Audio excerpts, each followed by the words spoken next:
Hello, everybody, and welcome back. It is I, your friendly neighborhood Prax, and it is a Tuesday. And I have friends. You can see my wonderful, fine friends that we have here. Not paid to be here. Not paid to be here. Friends on purpose. Friends Not blackmailed to be here either, or extorted. Not being paid? I mean, yeah, no, we're not being paid. Wait, I mean, no, everybody else here is being blackmailed with photographs from the 1970s as well, right? That Studio Trooper, I wasn't 54? alive No. in the 1970s. There's no photos from the 70s. We were Stardust. Trooper, you forget. Just because you might be being blackmailed with photos from the 1970s doesn't mean I'd have different blackmail evidence on other people. You're right, that's fair, that's fair. I don't remember what happened in Studio 54. It was the 70s, so, like, I don't remember who was there or not.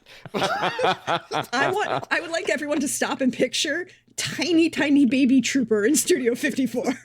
Because I would have been, like, 2 or 3 years old in a disco outfit with a disco ball, just being like, Those the are my little- level of moves. The little John Travolta white, the little kid John Travolta white, little suit, yeah. or even better, the Elvis Las Vegas Jumpsuit? for little kids. Yes. I'm going to just subsume this fact as canon because it makes a lot of things make more sense. This is what I aim for. This is what we are saying. Hey, everybody. Welcome to the fun. Welcome to the shenaniganry. This is our session 0 for our Fate of Taormina game. This is a historical game that we are using the Fate system to run. I would like everybody to know that this is my first time running Fate, so I will occasionally lean on other people to assist me because sometimes I need help to remember things. But this is particularly set in 976 CE in the town of Taormina, Sicily, which is during the Islamic period in the Fatimid dynasty of the Sicilian history. I'm going to do a whole bunch of talking about history in a little bit, but I get to introduce people first. And all of these wonderful people said yes, and I got to say thank you for being here first, because you are fabulous and you are wonderful, and I appreciate each and every one of you. Also, as Coldrakes point out, as I said on Sunday, I have granted all of my mods the chance and power to just say, fuck you, don't be a dick. You acted like a dick in the chat, in the comments, I will ban you. I have no problems. Hammer. There we go. The hammer is my penis. So that makes Thor make a lot more sense now. Now I But get that what's does going ruin on. my blackmail. But sometimes other people use Thor's hammer. Yes. Do they just No, like... that's Yes. false. Yes. Other people use Thor's hammer. Yes, they That's false. do. Side note, there's an entire Steve Rogers. No, so side note, I would like to point out that there is. I went to a lot of classics convention. There is a comparative journal article that I know was published in 2018 because I was at the conference when it was presented at, discussing the actual comparisons about whether or not Thor's hammer is a euphemism for Thor's cock and how we should interpret that based on various myths when Thor's hammer goes missing. Oh. Or So like stolen. that Song? That Yeah. myth where Freya he has to dress up like Freya to get the hammer back. to get the hammer it has back. a whole That's lot the first of one I thought of. has a very interesting connotations now, doesn't it? Yeah. I don't remember what journal that was published in, but I'm sure you can find it on the internet. Hi everybody, this is us. We're gonna be nerdy. There will be a lot of discussions of history in this game. My friends are fabulous, and they are equally as nerdy.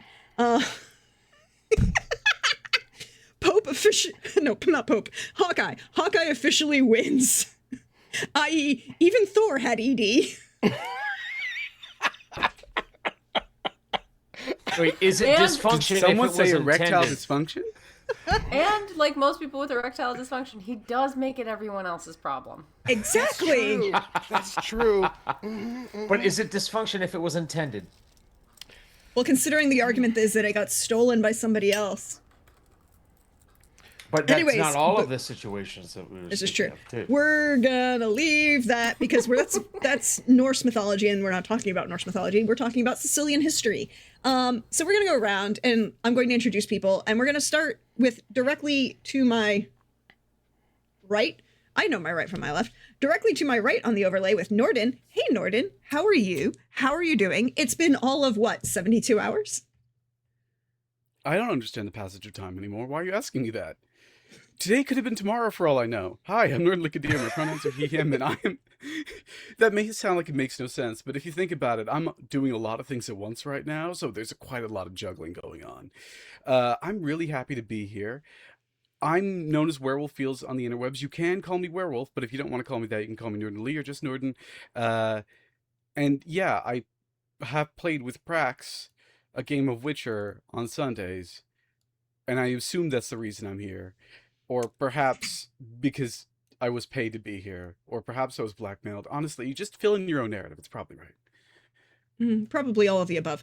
I mean, there's reasons. We appreciate you, Norden. Thank you for being here. And then directly next to Norden is a personage that we should all recognize because, hey, Trooper, thank you for being here. Thank you for coming back and playing with us. We missed you. I'm glad you're here. Hi. What are you doing? Right now, talking to you. Yeah. What? That's wild. So wild. I know. I'm Trooper SJP, and I was not messaging Prax the other day about noting that I'm going to be finished with my Sunday thing this Sunday for a bit so that I'll be free on a Sunday for any necessary thing that might need to happen in the coming moments. Oh, no. Oh, no. Not any Sunday. Yes! Any given Sunday. Sorry, I had to throw yours right there. If you weren't going to, I was about. If you gave it, does that mean we could be taking back Sunday? Ooh, so, anyhow, I am Trooper SJP, and I am so glad to be here on a Tuesday, and maybe I'll be here on a Sunday to terrorize people like Norden. But that's a different moment at a different time. But right now I'm happy to be here because I get to play with some very cool people, including somebody I've not played with in a while. And I get to hang out and find out some secret history things, and get to hang out on a very lovely island that has better weather than, say, Greenland. Infinitely better weather than Greenland. I'm just going to say that. I feel like I should say that. I feel like I should also point out, hey, fuck you, Chris Nolan. Sorry. He has not made a movie about Greenland as far as I know. No, but he's trying to make a movie about another Greek hero whereby he decided that the underworld is Iceland. Just leaving that alone for everybody. And that Wait, that's why they shot in Iceland? Yep. Oh, no. Yeah. This just keeps on getting worse. And that Wait. apparently, officially they did film in Sicily. I can't tell. I've been to that island multiple times. I have cousins that live on that island. I can't tell that where they were filming. Also, I would like to point out that a Viking longship and a Greek trireme are not the same thing. Sorry.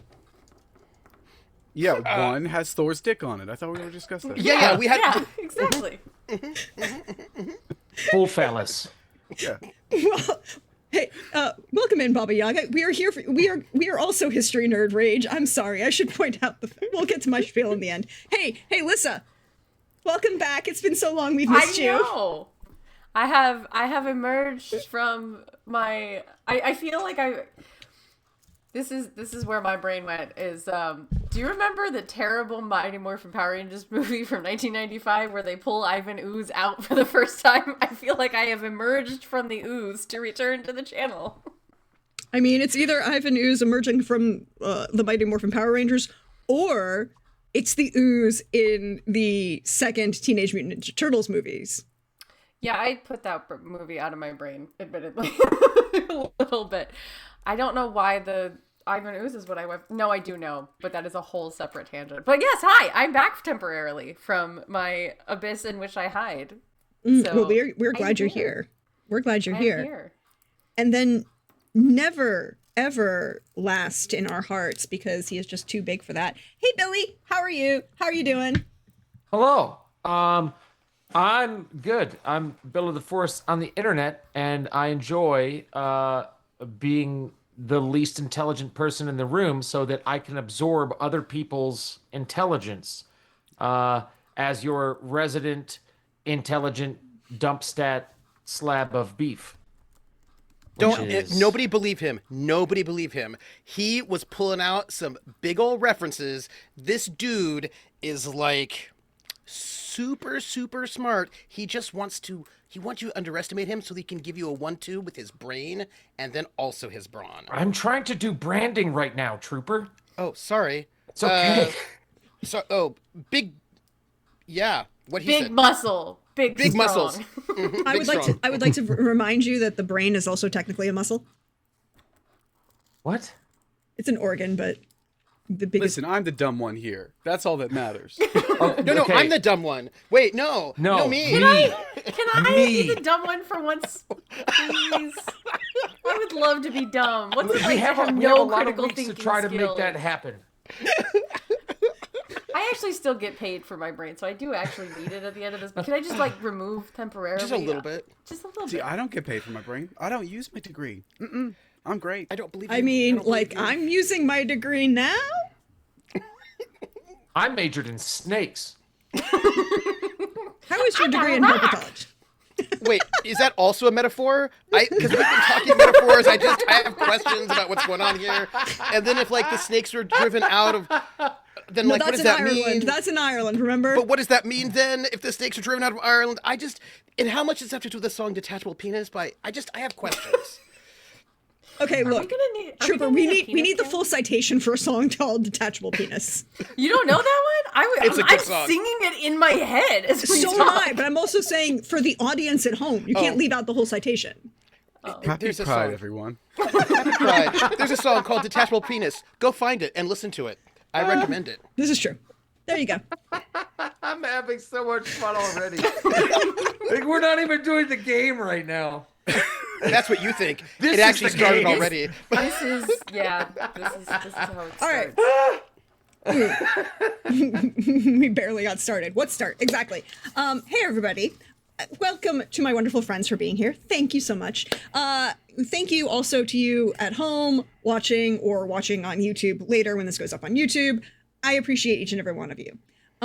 This started because I am a major history nerd, and I am also, my mother's family is all from Sicily, and my cousins still live there, and we go back periodically. It's great. I'm a Sicilian nerd. Actually, on this call, 3 of us are Sicilian American, 1 of us is half Sicilian American, and the other just gets confused for being Sicilian. Which is acceptable too. I mean, it's a running joke. It's fine. Honestly. What control? We didn't lose control. We never expected to have one. Also, funnily enough, in Sicily, that's known as nonna pizza, not Sicilian pizza. Just throwing that out there. Or pan pizza. In Toronto, fun fact, we call them grandma squares. Yeah, it's the same thing. Yeah.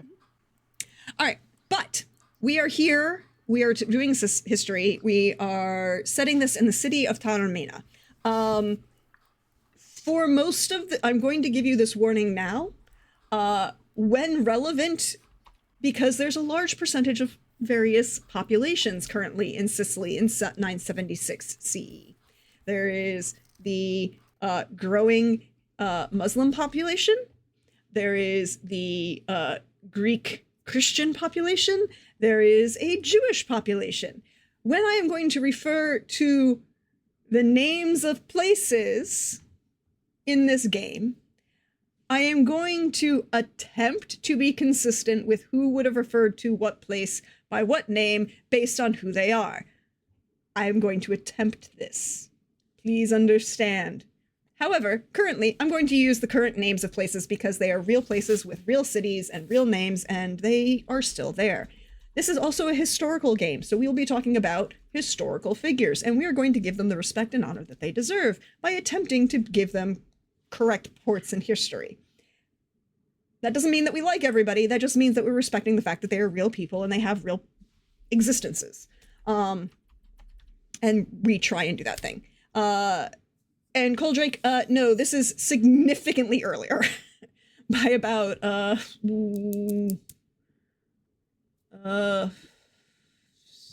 600 years, right?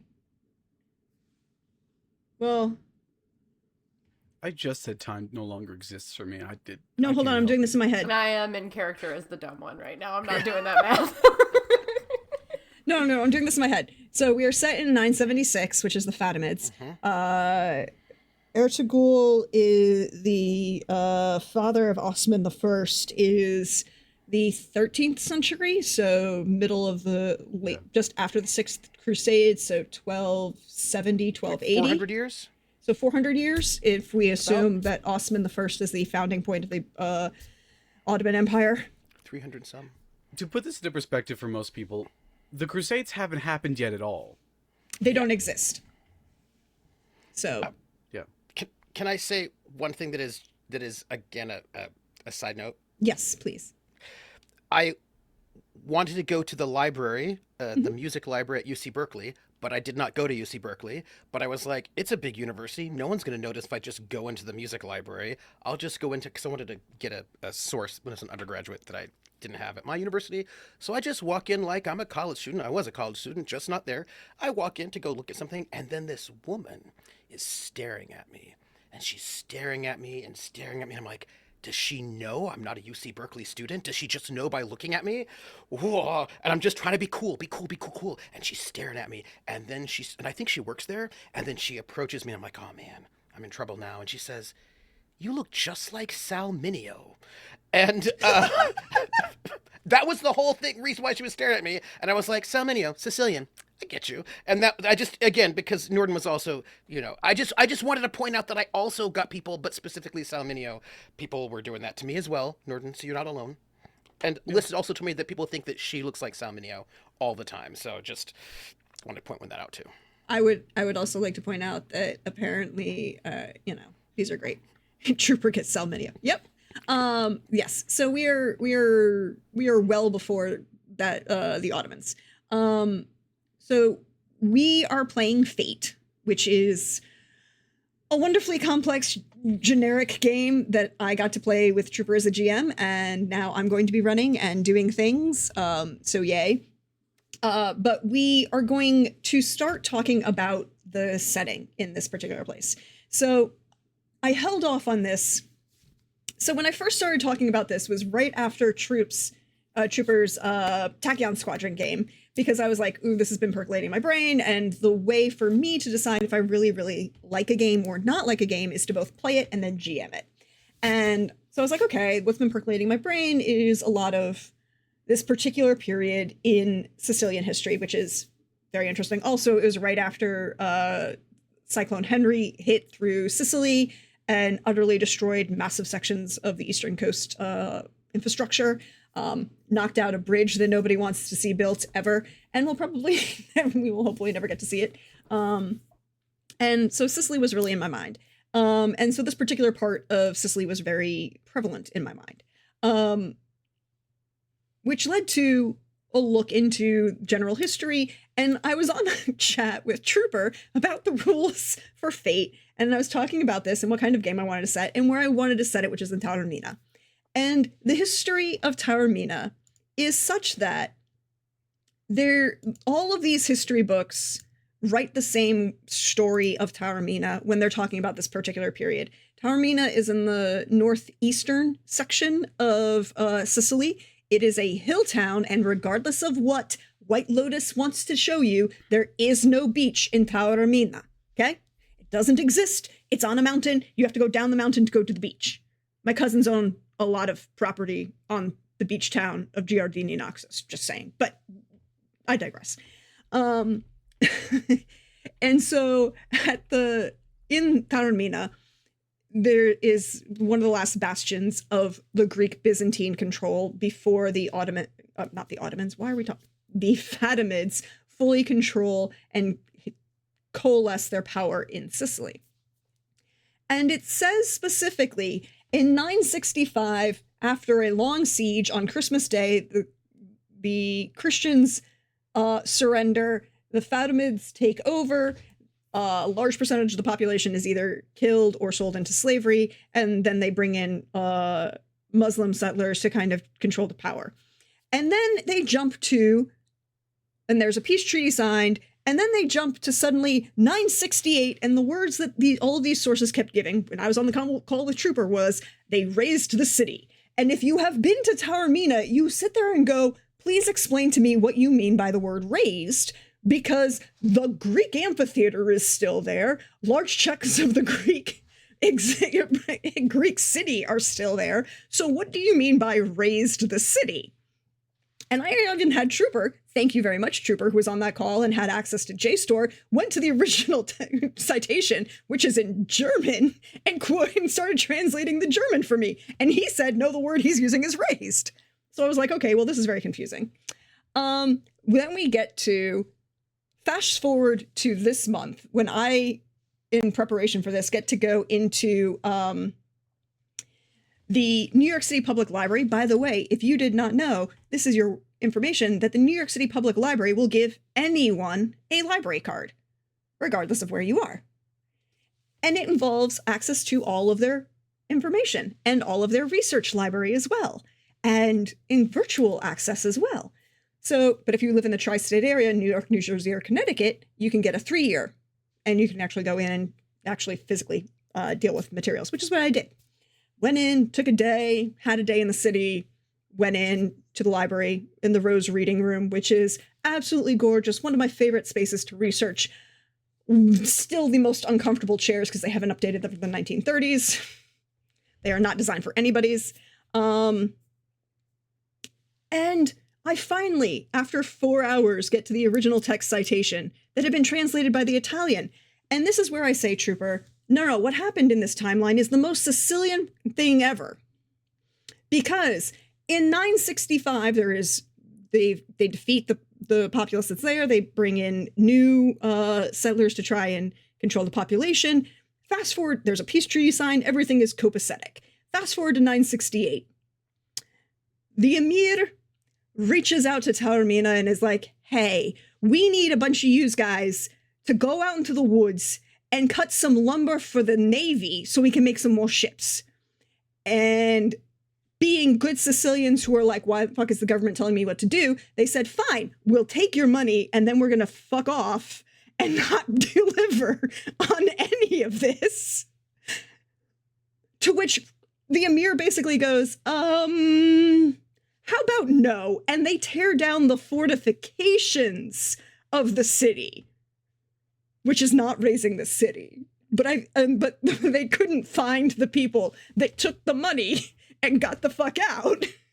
But I was reading this and I literally had to stop myself from cackling in the Rose Reading Room in the New York City Public Library because this is the most Italian, most Sicilian thing I ever read in my life.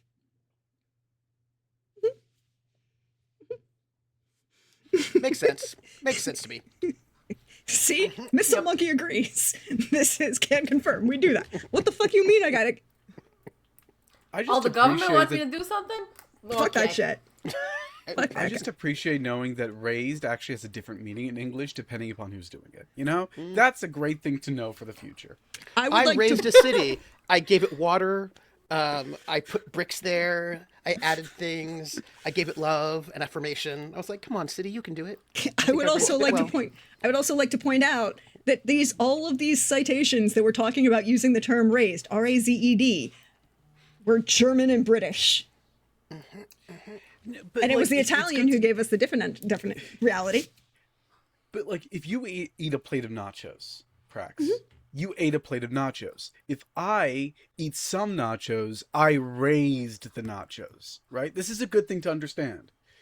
English, it's so hard. Look, it depends.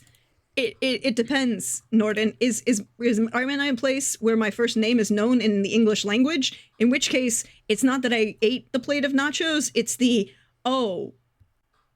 you overly consumed items that were there for you, even though they were provided. Look, I'm just going to say, I am here. We're not allowing dicks to be used in chat. We're talking about real history, and we appreciate you, Norden. We appreciate you for being here. And I destroyed the nachos, is what happened. I just destroyed. Anyway, you were saying? Look, I'm a classicist. That means I studied classical literatures and languages. I still get pissed about people misusing the word decimate. How do they misuse it? They don't understand that it literally has a they're like, this whole population was decimated. I'm like, oh, so 1 in 10 of the population was killed? No, only 100 people died. Yes. See, the benefits to being the stupidest person in the room. You get are to not. ask questions and not be judged because everyone knows it. You are not the stupidest person in the room, and I'm going to tell Nikki you said that about yourself. I'm the only person in my room. I'm also the smartest person in the room because we're on a video call and you're not in the same room with me. We're in a virtual room. Don't play with semantics. This is There are okay. English Just said majors in English this is room. hard. God. And I'm not I'm one not of them. one, but I'm assuming there's at least one English major in this room. There I has majored to in be, right? snakes. I thought we went over this. Wait, do we? I Have studied sciences. Do we? I don't think we have an English major in I the don't room. think we have an English major. No. Sorry. Yeah, because God. Alyssa. Why are you apologizing? No, because you have mean, a I- music I- degree.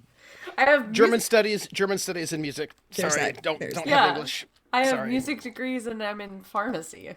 Wait, Alyssa, can I have a high five for the music? Woo! Yeah. All right. So this game is then set in the year 976, after we have the problem of the emir and the government tearing down the fortifications around Taormina in response to a bunch of Sicilians being like, fuck it, we'll take their money and not deliver. It's just the government, we don't care. The city is finally being reopened and repopulated under a tentative peace accord between the Byzantine Greeks and the Caliphate government, which is the actual dynasty of emirs that the Fatimids install and grant rights to the island of Sicily as their own emirate. Taormina is a city of growing trade. In addition to merchant traders from around the Mediterranean, Taormina is welcoming scholars of all varieties. Islamic mathematicians and Byzantine naturalists converged on the city to discuss theories of science and natural philosophy. There is a growing poetry school. By all accounts, according to history, there's no great poets that emerge from there, but it is one of the most prolific and most popular areas of poetry that come out of the period. There is also a very popular Sicilian silk is considered one and the most one of the best and most fine fibers and cloths to be able to be used and traded. The government is stable. The current emir. Hey, Norden, this is where we get to, remember, this is where I said that I'm going to occasionally lean on Norden because if we want to talk about languages that I don't speak, Arabic is one of them. So I need reminders on how to pronounce things because I cannot, because we did this before and I don't remember. Oh, Al-Qalbi, right. Yeah. Abul Qasim, sorry, I tripped over my own tongue. Abul Qasim Ali ibn al-Hassan al-Qalbi. Okay. And he is the current military, he is considered a strong military leader. He is very negative against the corruption. He is also a member of the Shia Fatimid dynasty, and the majority population of Muslims in Sicily at this time are Sunni, out of North Africa. There is also a growing Shia population, but it's very interesting cultural amorphism that has existed now. It's almost like developing its own religious identity on the island of Sicily. Some of the elites in Palermo who had gotten used to manipulating the bureaucrat who had been in power before him don't necessarily like him, but they do agree that he is better for stability overall.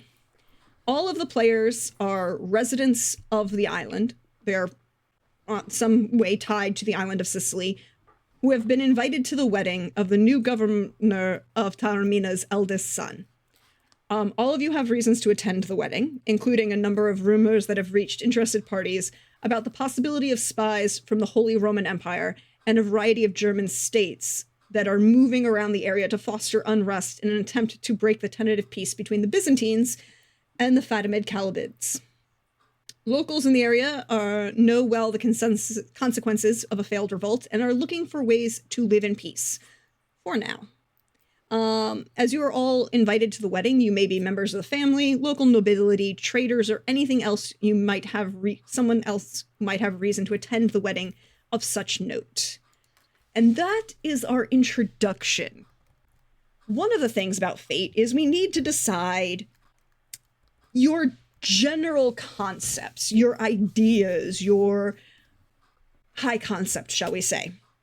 Before we do that, Yes. I made a mistake. Okay. So the ruler of the island is Abul Qasim Ali, Yes. right? His, That's the ruler of the island. The actual Khalif at the time was Al-Aziz. Yes. Al-Aziz Just is to- Caliph. Yeah. Yeah. Okay. Yeah. And he is currently in Egypt, in Cairo, I believe. Al-Qaira at the time. Al-Qaeda. Yes.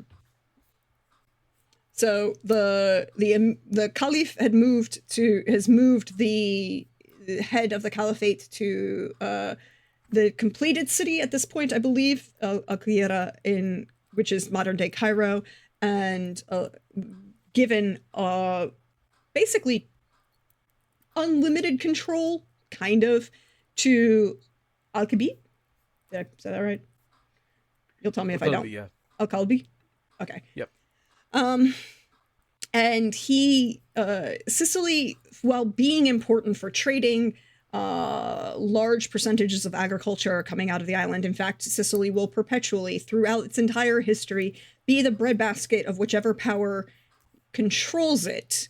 That doesn't mean that the money stays on the island, it just means that it will feed most of the Mediterranean. And so, while it's a very important trade point, it's a very important stopping point for ships, because ships at this time period cannot sail for long periods of time without stopping at a port. It has to do with the ability to hold water and the way the ships are designed. And so because of that, there's a lot of importance strategically for this island, monetarily for this island. But it is, at the end of the day, according to those in power of the Caliphate, all bumfuck territory. Right? Like, it's important, but it is the Western reaches. It is a province on the outer riddance of the empire, and an important province, but an outer reaches province. So there's a lot of power that is given to the Calibids by giving them almost unlimited control over this territory. And one of the citations that I sent to Norden during my long research into this was about why the Calibids were given this, including a sentence that is currently haunting both of us because we can't find the original. And when I say that it is like, hey, my dude, are you implying something? I think you're implying something. Are you implying what I think you're implying? But I don't have the original citation, so I can't find it. We'll ask questions. But this is where we currently are in this point in this game. And so because this is a fate game, you all get to have a high concept. The main event that we will start with in this game is, and I say start with because I know all of you. I have played with all of you. I have GM'd all of you. I do not expect us to stay on target at all. Like, the inciting incident will occur. Anything that happens after that, all on y'all. All on y'all. Is this play about us? It is indeed about you all. The play is the thing where I capture the conscience of my friends. I'm a delight. I didn't say you weren't. I should point out Scott's in chat saying I feel attacked and I'm not even playing. I mean, like, can you? Can you? But so you all, again, we're starting at the point of this wedding that will be occurring in Taormina. And you all have reasons to be there. So we're going to start talking about things like your high concept. And the way in which fate works is you start with the high concept and then move out from there to other points of importance. Why is this not... I love technology. Okay, there we are. Okay. So, do we have ideas, thoughts? Anything percolating? You said that rumor has it that there may be some sort of spy from the Holy Roman Empire. Is that what you said? There are actually public fears and announcements. These are actually everything, by the way, everybody. Hi, you know me. There will be an entire bibliography that I will release when we start playing this game next week. I just have to add 2 more citations to it before I can share it with everybody. The players have a short version. I'm going to do the full version to release to everybody. But no, there are actually rumors that at this current point, there are the Byzantine emperor who has just taken control of the empire, and by just taken I mean literally this year, become emperor Basil the Second. He is earlier in the year, like January, he becomes emperor. Is rejected the Holy Roman Empire in certain trade deals, and simultaneously so did the Fatimids. So the Holy Roman Empire and the German states are pissed and look at the trade that is occurring between the Byzantines and the Fatimids as blocking out them. So there is just get good. Look, the Venetians managed to keep it going. I think by saying the word spy, you might have aroused something in Trooper is what we're getting to here. I thought we were done talking about penises. Never! So what is this? What is the relationship between the Byzantine Empire and Sicily at the moment? So Sicily was part of the Byzantine Empire until... Picture it. Sicily. 300 BCE. Hero the Second is the king of Syracuse, and his relationship is Sicily was a Greek colony for a very long period of time. Fast forward to the Roman conquest, and you get becomes a Roman territory, but the eastern half of the island is still very heavily Greek. The fall of the Western Empire of Rome and the transfer of power to Constantinople, Sicily maintains its very Greek identity and was part of the Byzantine Empire until, and again, classic Sicilian behavior. Like every time I look at this, you just kind of got to go, until the year 815, and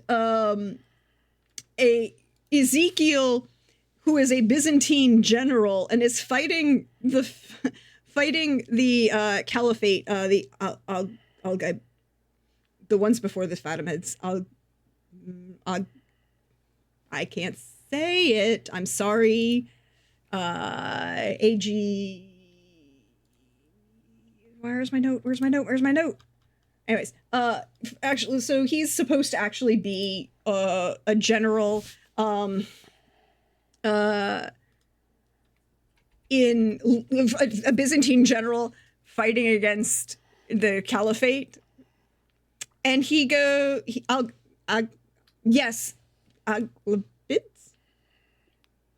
Aglobids, yeah. Thank you, Aglobids. Hi, everybody. I'm going to tell you all this right now. I tell people behind the scenes, I have a learning disability. My learning disability is sound symbol relationships. I cannot connect written symbols with auditory sounds in my brain without a lot of help. So if I mispronounce something that I'm trying to read, it is because I literally cannot do it. I also have I also have an auditory processing issue, which means I can't always hear correctly, so it makes things real fun. But during the Aglabi, Yeah. cool, thanks. Ezekiel is supposed to be fighting against them. The Byzantine emperor finds out that Ezekiel had married by force a nun and sent his troops to try and capture Ezekiel and, maybe put him to death for the crime of rape. And he's like, hey, Caliph, how about I fight these Byzantines for you? And that is the beginning of the actual solidification of control of the Sicilian island, on the big wave of Muslim control of the island because of that. There is currently in 976 a peace treaty that exists between the Byzantine Greeks and the Fatimids. There is trade that is occurring between them. For the most part, there is stability on an international front because of a slight instability of an internal issue of the Fatimids are suffering. There is just been another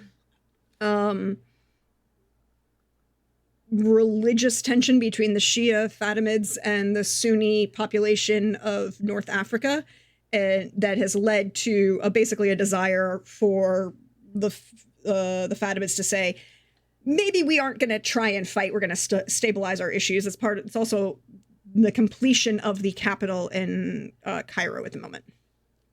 So, yes. So the capital of the Fatimid Empire is in Cairo, and Sicily is a province of that empire at the time. So I'm seeing here that the Byzantine and the Fatimids were at war in 975, 976. Yes, and then there's a peace treaty that kind of gets signed basically. That's not... Right. That peace treaty, it says here, so there's a 7-year truce that was signed in 987, 988 that stipulated an exchange of prisoners. And that is going to be like basically 11 years after our game is set. But that means we do have prisoners being exchanged. So what if my character were fighting in the war and had been a prisoner, but was able to earlier, right? Yeah. Was able to sort of get out and is now in Sicily, back, right? Because I was fighting for the Caliphate against the Byzantines. Badness happens, right? Get captured, come out. But what if I'm there because I feel like whoever this spy is might have been somebody that I knew and I want to kill them? You know what I'm saying? By knew, I don't mean in a friendly way, but somebody. Trooper, is this? Am I going to have to bring back a certain counter for a certain lieutenant? I don't know. I'm just saying. But what if I'm if they're going to send a spy here, it's probably going to be one of these people, and one of these people I need to kill. So what if I want to go to this? What if I was retired? One of the thing you're retired and they pull you back in. That's what I'm saying. What if I'm out? I'm retired in Sicily, right? Because and I'm done. But then they pull me back in, and I need to kill this person. Just when I thought I was out, they pull me back in. About the only good part of that movie, by the way. Oh, that's true. See, what Trooper is doing here is suggesting a high concept that could also work as a trouble aspect. What you get? I'm trying to figure out what our vibe is. So there is not what we would call in modern terms open warfare. There is using northeastern Sicily as a launching point for raids into the actual mainland of Italy and staging grounds that have kind of built up there. One of which is the up in Calabria, Reggio Calabria, where because again, the Straits of Messina is 2 miles.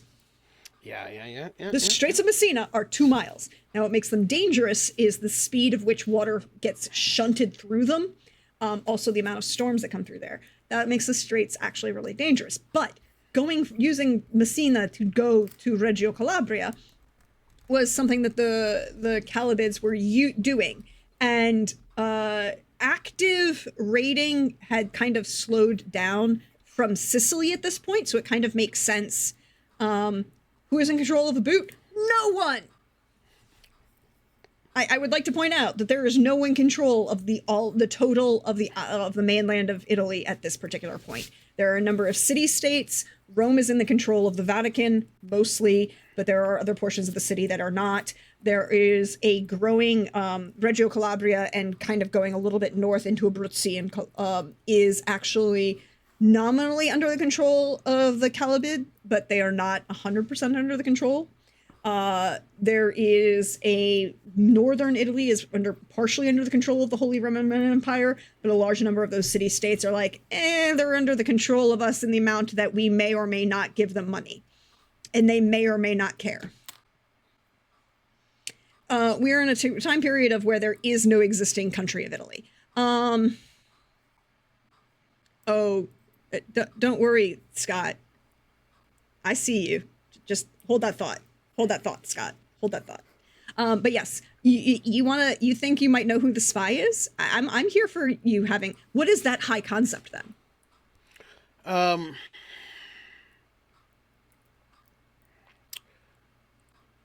Well, now let me see. The question, we're gonna have to go with something like the high concept would be retired soldier. Well, no, I need another adjective. Retired Fatimid soldier. Mm-hmm.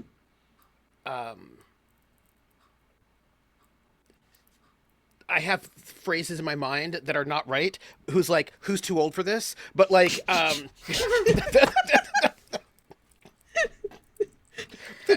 because I'm just, you know what I mean? Like, it was coming. Who was like one day left from retirement? No, but retired Fatman soldier. I just want to say who's too old for this. Because he fought, right, and like he's here to retire. He's here to like make a new life and like have all that away. But you know, it's not gonna. That's not gonna be the way it works. What if? What's here's interesting? a core thing about the game. It's technically a collaborative process. So what if? I don't know the adjective for it, but it's the retired soldier who never really left the war, you know, that kind of thing. Because this spy's probably not going to bug you, if we're being honest with ourselves, but you've made it your mission to hunt them down because, until they're gone, you know. Now some of that should be. I don't know the adjective, but this is the Inigo Montoya approach to this spy, is what I'm hearing. Yeah. But here's the thing. I am intrigued by going back off of Norden, that is a collaborative thing. I'm intrigued that you're stressing that you're a Fatimid soldier and not a Calibid soldier. So have you ever actually been to Sicily before? Or is this your retirement? We're in the classic Roman tradition and every other tradition up until about the 1400s. Was this your, hey, you're retired. Would you like some land in the outer provinces?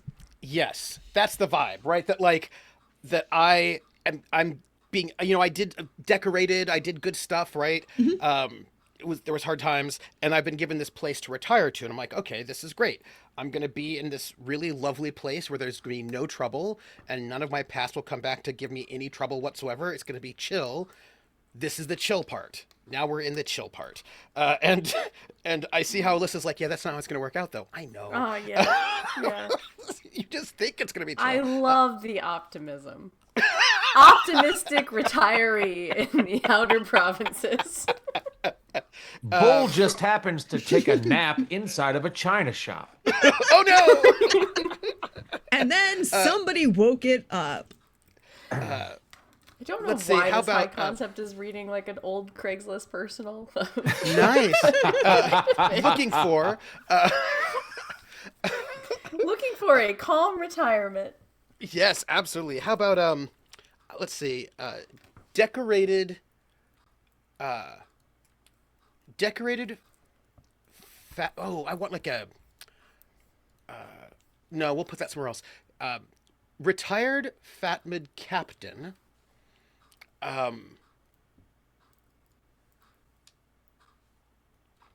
It's the second half. Retired Fatimid captain.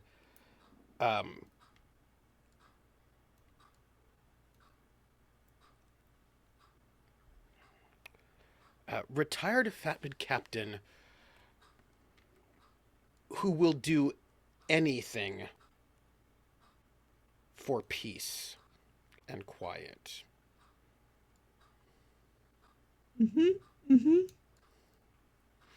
It's not 100% there, but I'm gonna write it in. It's almost there. Retired. No. Grizzled. Ooh, grizzled. there we go. Grizzled. You're going, and by the way, everybody, I would like to point out that this means that Trooper will get to play with more facial hair. We understand how this is going to work. Grizzled Fatman ex-captain. Living. Retired. In retirement. I have a question for you. Because again, we're going to be throwing lots of historical points at you. As you were saying, you are a Fatimid captain.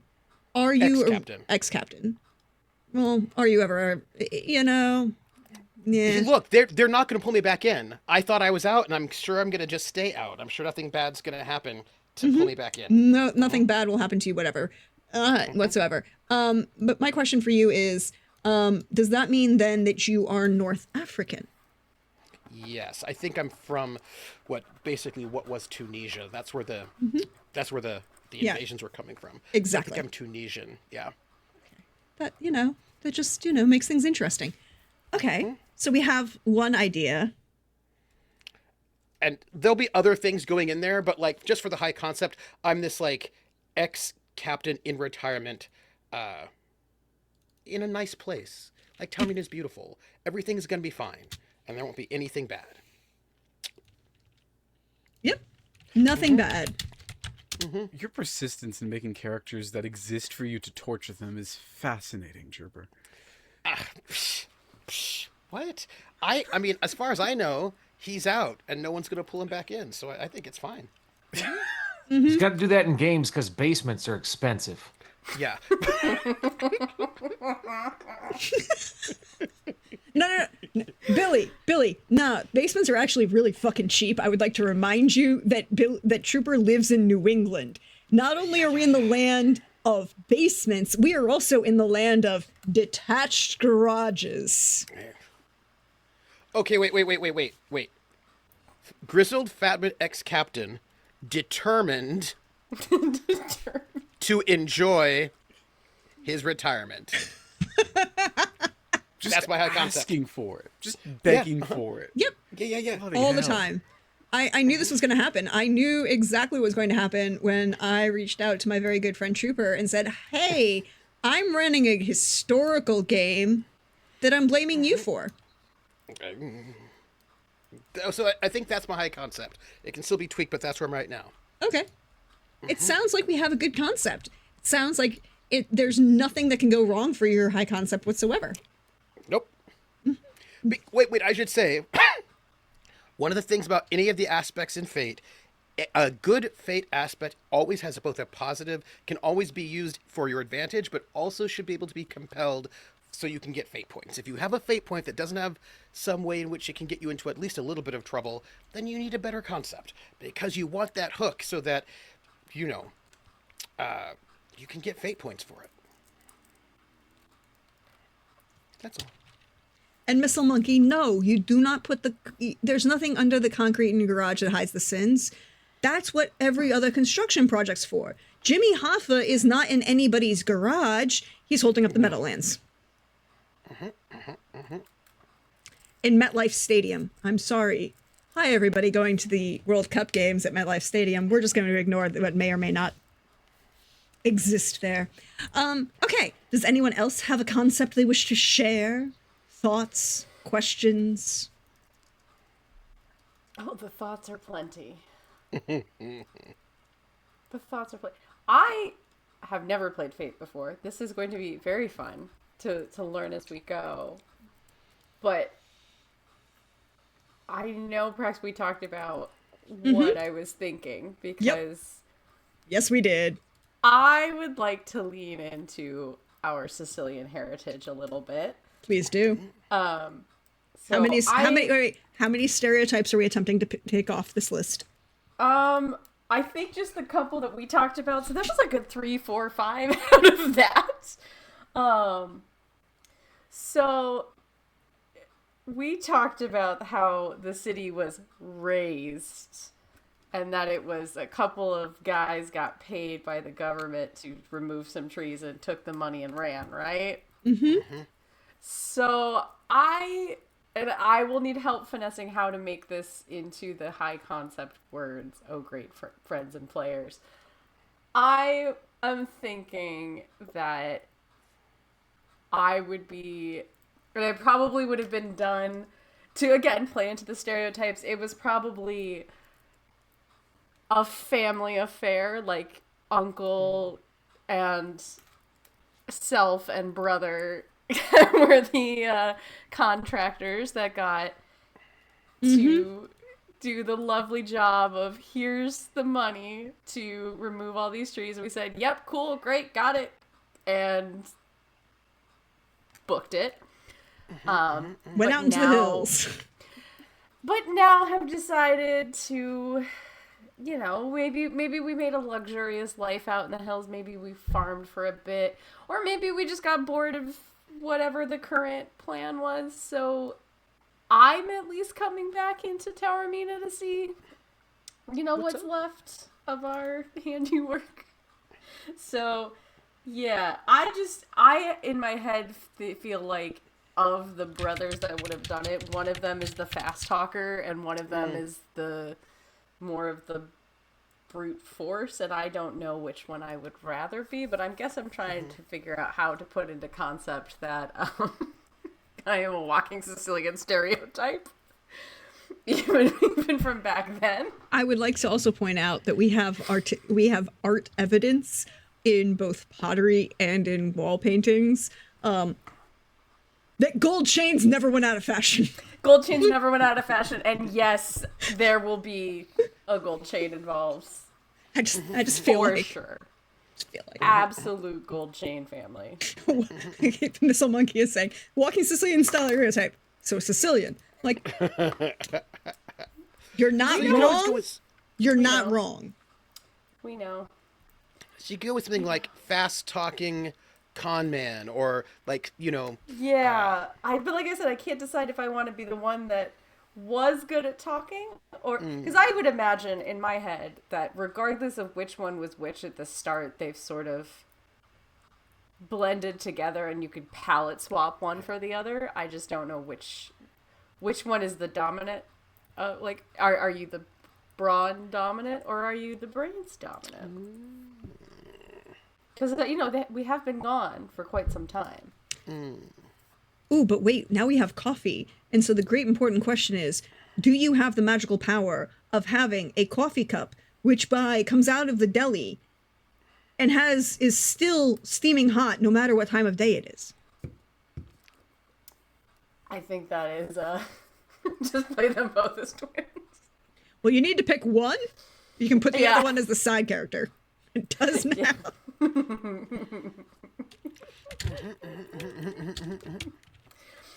Yeah, I think this might be I literally might flip a coin and roll 20 to decide between brain and bones. Yes. Look, wait. Billy, what is the first thing you're going to ask me if I ask you for a roll? If I can be a gorilla with a robot arm. No, I figured it's like, anytime I ask Billy for a roll, the answer is because that physique. Oh yeah. Is that athletics? It's physique and Witcher, but in D&D it's athletics. One of those two things is gonna happen. It's the only thing my characters are good at. I would like to point I just out. don't even think that's true. But I would like to point out that you have been on this channel. You have played 5 seasons, 59 episodes of a character whereby physique was not your primary stat. Yeah, I forget was his healing hands Yes. yeah. was his primary stat. That's a physique if you think about it. This is hands.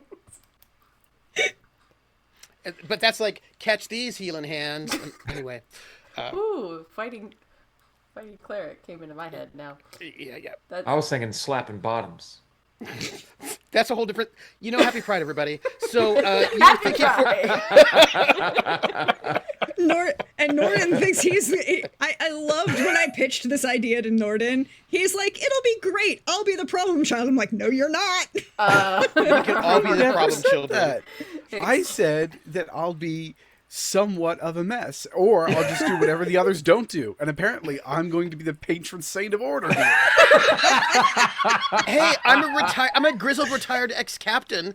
I like who wants to retire. So like, yeah, you're probably good with order. Go ahead. Yeah, good for the order. I think I am gonna go. I'm gonna go brains first. I think so. I might be strong now, but I'm definitely the one that talks his way out of everything. And yes, now that we have caught, maybe that was what we're why I'm back in Taormina is to. I'm here for. This is my trade now. We've left the hills. A To merchant. come to the city. So what's your high concept? I know, that's where I'm stuck. I don't know how to word. I'm definitely going for. I mean, we have merchant with a past already.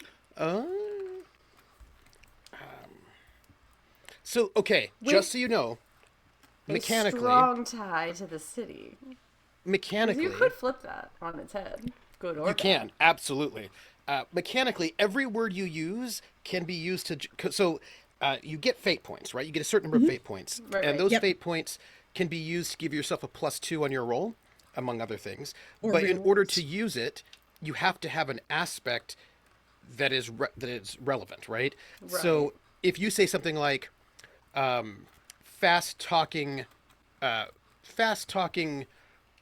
grifter with deep ties to the city, and that's your high concept.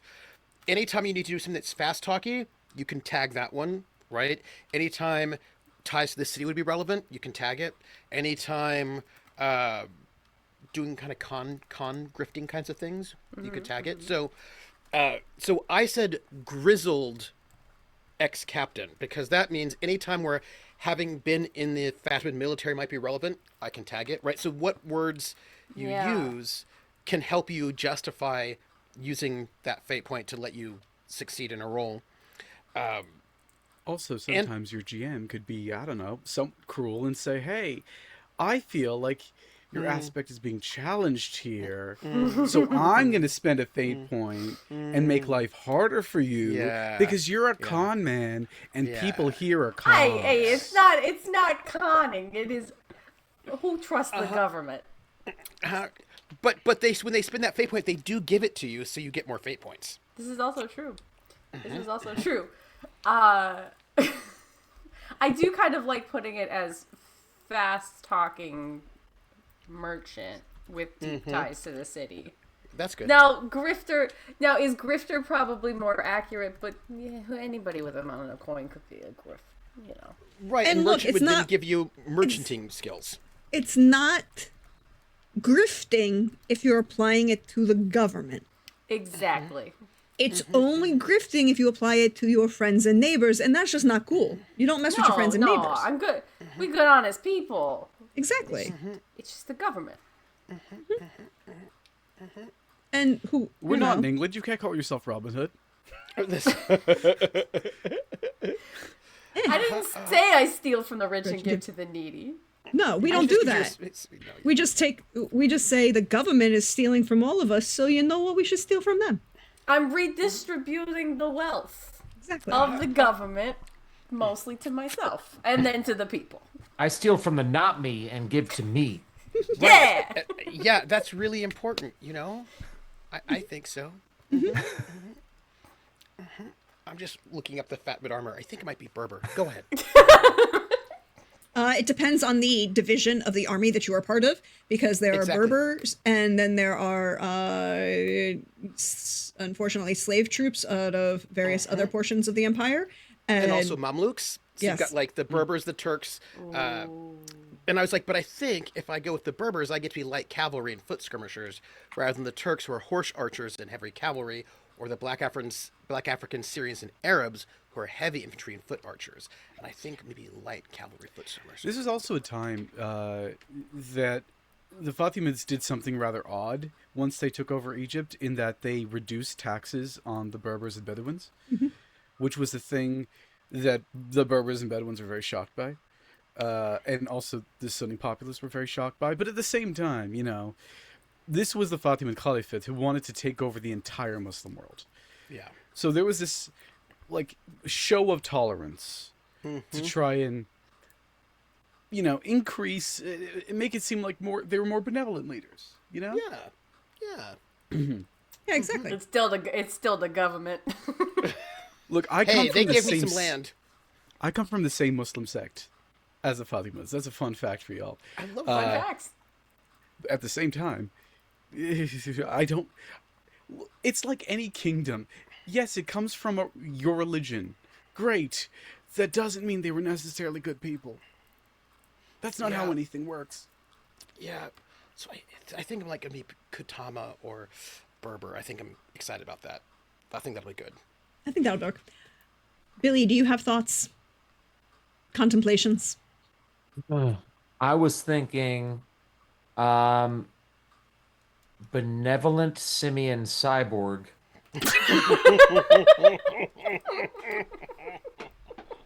No on the simian. We can make an argument for cyborg. Just wants to blow bubbles. The bubbles are entirely a separate choice that would happen. You can't limit yourself that much, because limiting yourself that much means that there isn't anything to do. But if you So want, you're telling me that we're not going to be a situation where there might be bubbles blown. I'm saying that you're on an island whereby swimming is important. I'm just saying it's not the only thing that people do. Okay. I will also say that shellfish diving is a long and storied tradition on the island. As is piracy. Yes. I'm not going to say that I have relatives who may or may not have been part of that constituency for a very long period of time. I'm just going to say that my entire family in Sicily is all on the East Coast.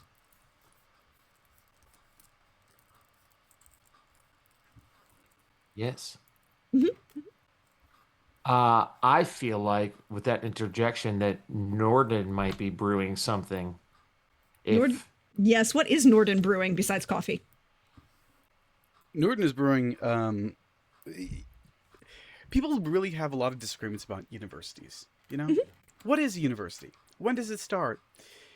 Is the University of Oxford really the oldest university that's still running in the world, or No. are other universities like the University of Bologna, or even Seville. some of the, or one of the universities in Morocco, older? Just because it was classified as a madrasa until the 1900s, because it takes a Western figure to say you're a university. Does it count? I would say it does. And one of the oldest universities that still exists to this day is Al-Azhar.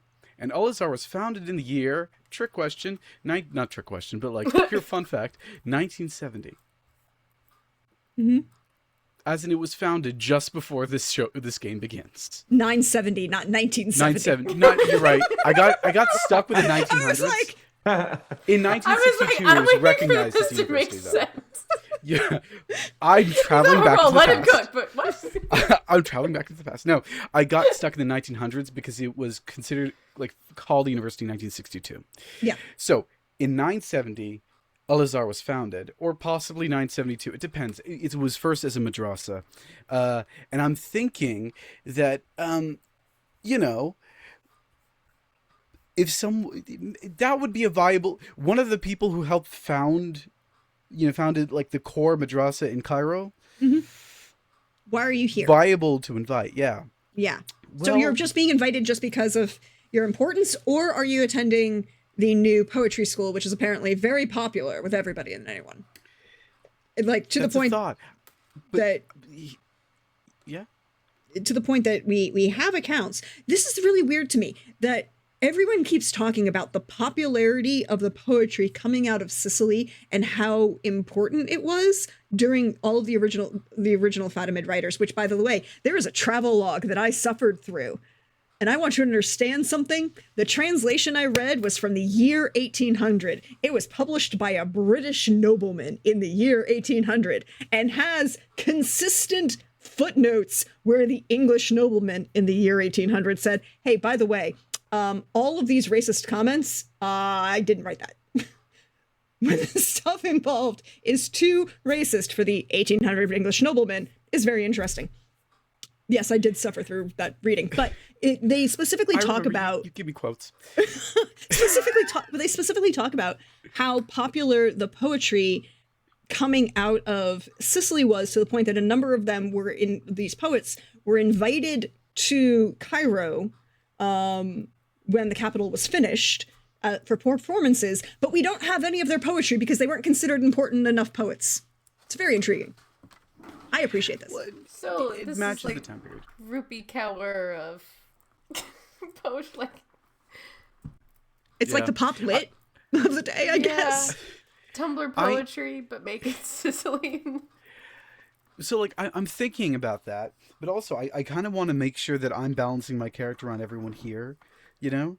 So like I'm really curious as to what Billy does. Yes. Because we've got retired captain who's obviously never going to be involved in any trouble ever again. Nope. And we have a person who is also never going to be involved in any trouble again because now they're just a merchant. No trouble there. The conning is behind them. Not conning. The the liberation of goods is behind them. Look, if a gentleman happens to not know shit, it is not my fault that I can liberate a sucker from his money every day. This is true. This is how you lose your wall, Sicily. We'll get it back. So I'm really curious as to what Billy is. Yes. Really, really curious. And it's not an I'm also anthropomorphized- curious. I'm so curious. If you heard about it, let me know. Well, I mean, okay, so what kind... Start from the outside on your way in. What kind of story do you think you want your character to tell?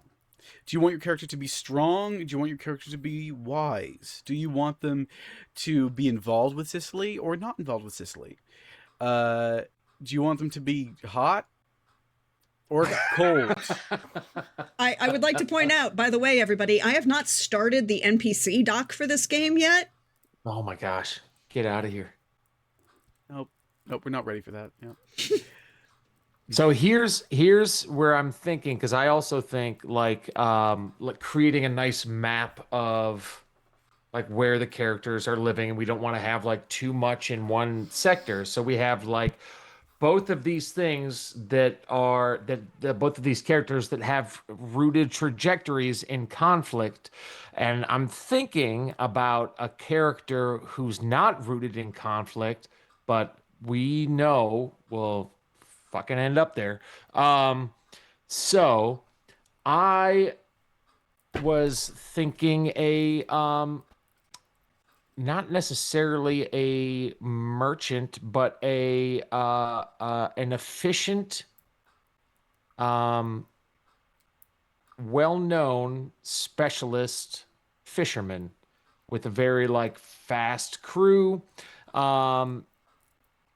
that can do things off books, and they can like help other people accomplish things that are too sticky or cumbersome for large amounts of paperwork.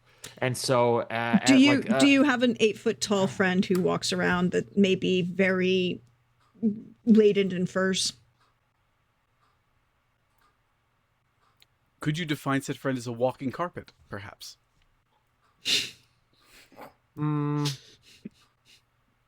Are you perhaps also scruffy? Do you herd cows? Not on this island. Oh, Maybe. yeah, God, no. If there was a Cows on that award island? ceremony and everybody got medals, would your tall friend not get one? Even though he should, but he But just then couldn't they get fix it in bent the over. tie-in novel. They fix it in the tie-in novel. Would your other friend wear your clothes to get their award because they have nothing left? I was thinking about naming my boat the Century Hawk.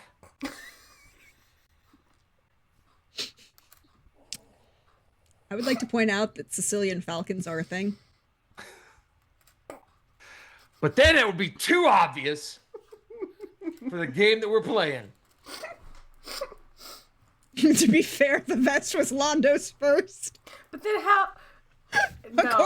According to this movie Solo, everything in all of the clothing was Londo's first, which leads to interesting points. Wait, yeah, I'm gonna let the fan fiction writers fill in the points Let on me that Google one. something. Raptors of Sicily. Actually, some really nice ones. You're not fucking around. There sure are. There are. Oh, yeah. They're also there's a particular breed of or species of raptor that is indigenous to the eastern population of the island. Because remember, the island has this very large there's normal geographic borders that exist in countries. Those are rivers. And Sicily has this other thing. It's called Etna. And there are things that are east of Etna, and there's the land that is west of Etna, and everything. And then there's everybody who lives on Etna, because, you know, an active volcano is a perfectly fine home. And your weather can just be soot.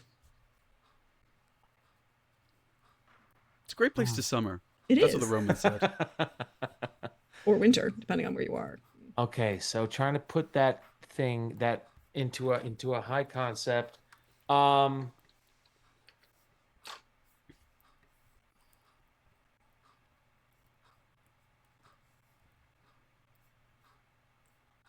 Scruffy looking nerf herder.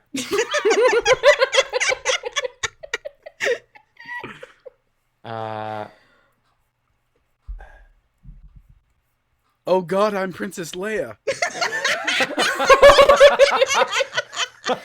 I look forward to the pictures of you in the gold bikini. Then. Yeah. Oh no. So does that make Trooper Obi-Wan? Yeah. I feel like Trooper's as a matter of definitely fact. Obi-Wan, yeah. Absolutely. I was thinking I was Wedge, but I thank you for the Yeah. promotion. I appreciate it. Look, Scruffy someone looking who's nerf herder smuggles hugs.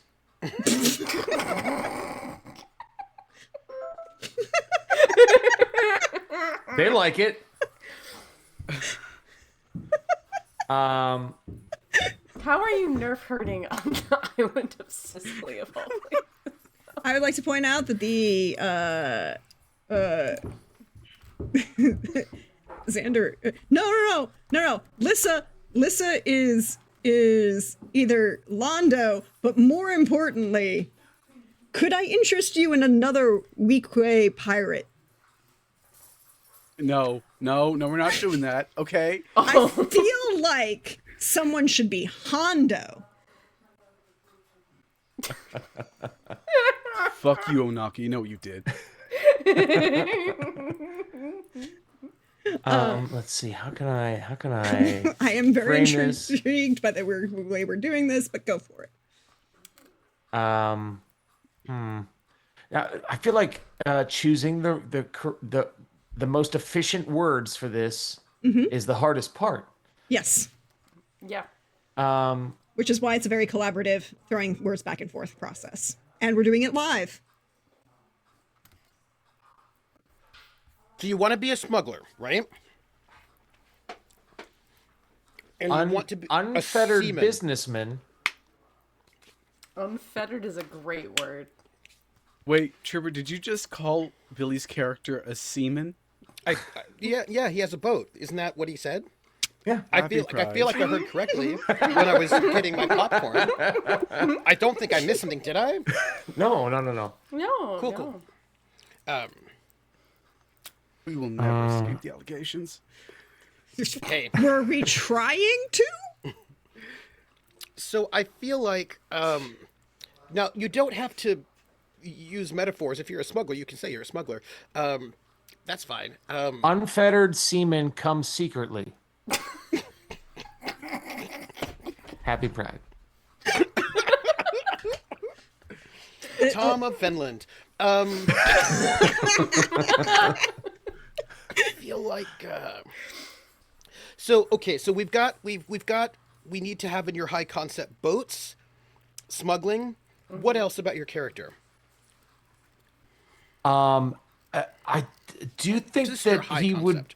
be well-meaning and friendly, and generally ignorant to the deeper conflicts within the world, like playing the innocence of like, oh yeah, I'm just doing this thing. I've always been doing this thing. I'm not intending to offend you and your laws.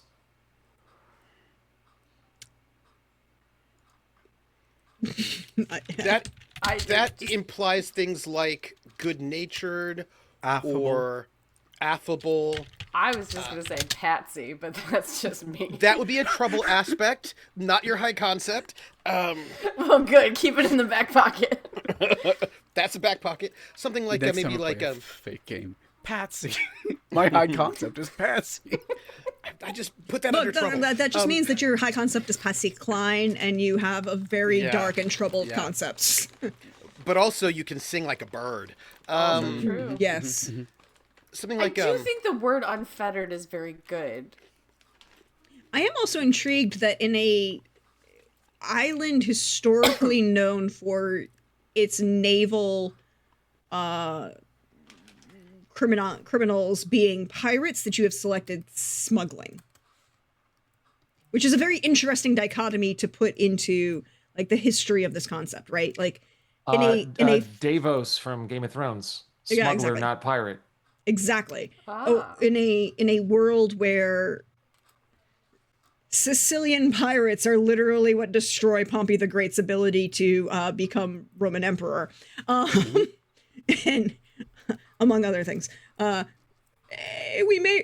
may or may not also be a Sicilian stereotype. We may or may not also have agreed to a peace treaty where we supported him and then didn't show up. But hey, reasons. He didn't pay. No, how do literally. you feel about the words carefree as a word? I do like that. Like carefree smuggler with the fastest ship. You know, like some kind of, you know what I mean, like a, or like, because I feel like your noun is probably smuggler. You want to get some good adjectives in there.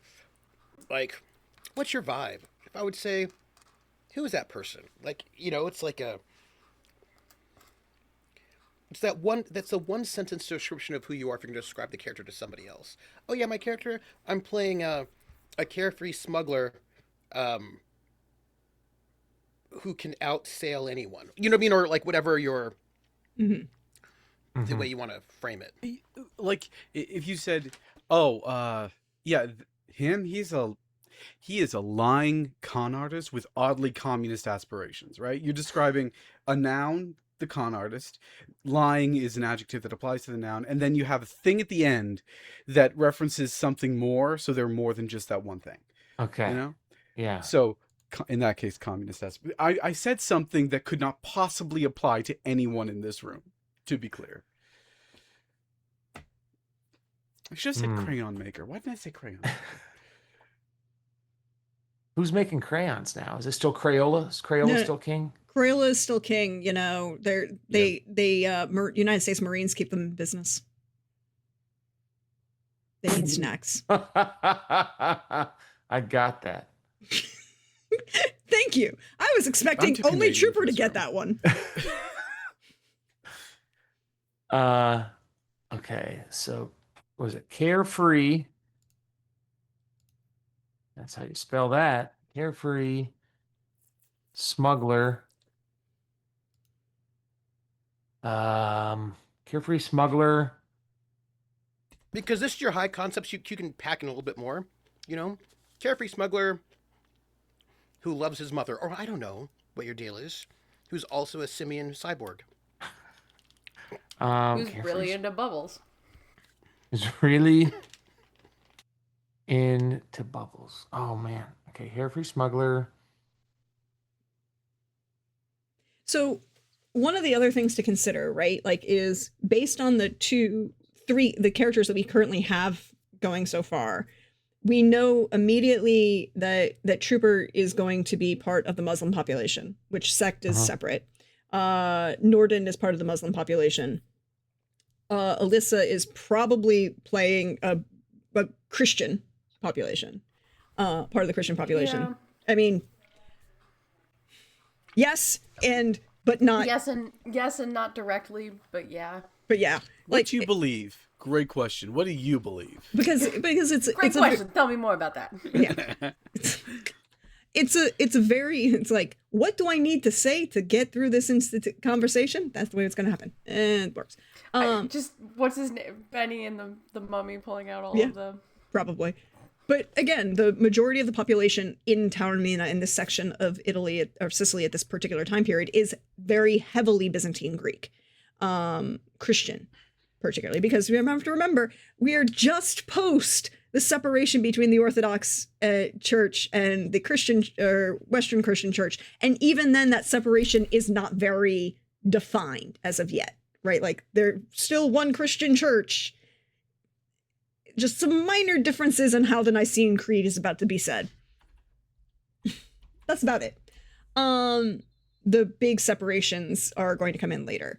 But there is also a Jewish population on the island. So if you're running as a smuggler, are you a native Sicilian, or are you smuggling from other portions of the Mediterranean to Sicily?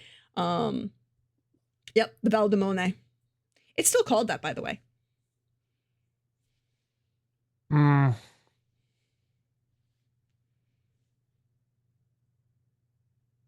Every smuggler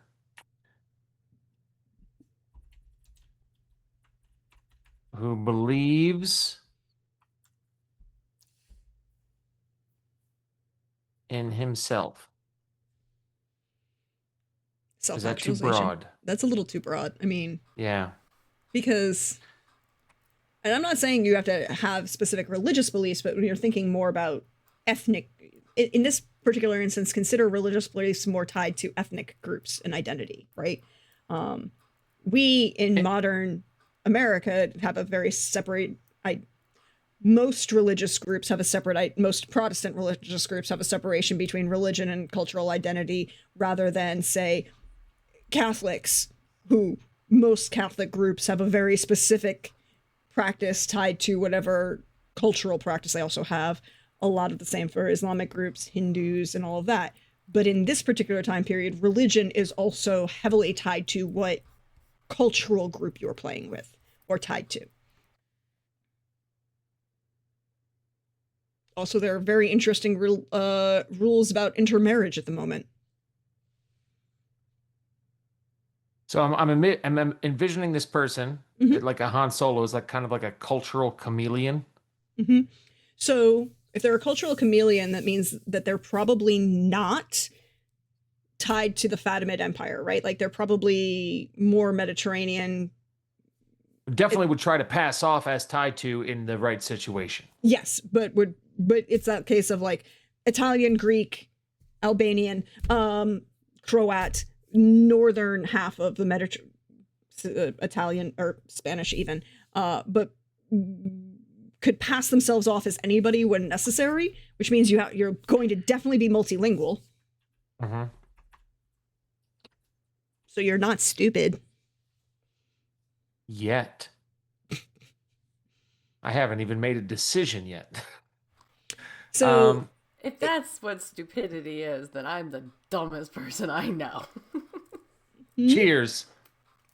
Decisions are hard. Happy Pride.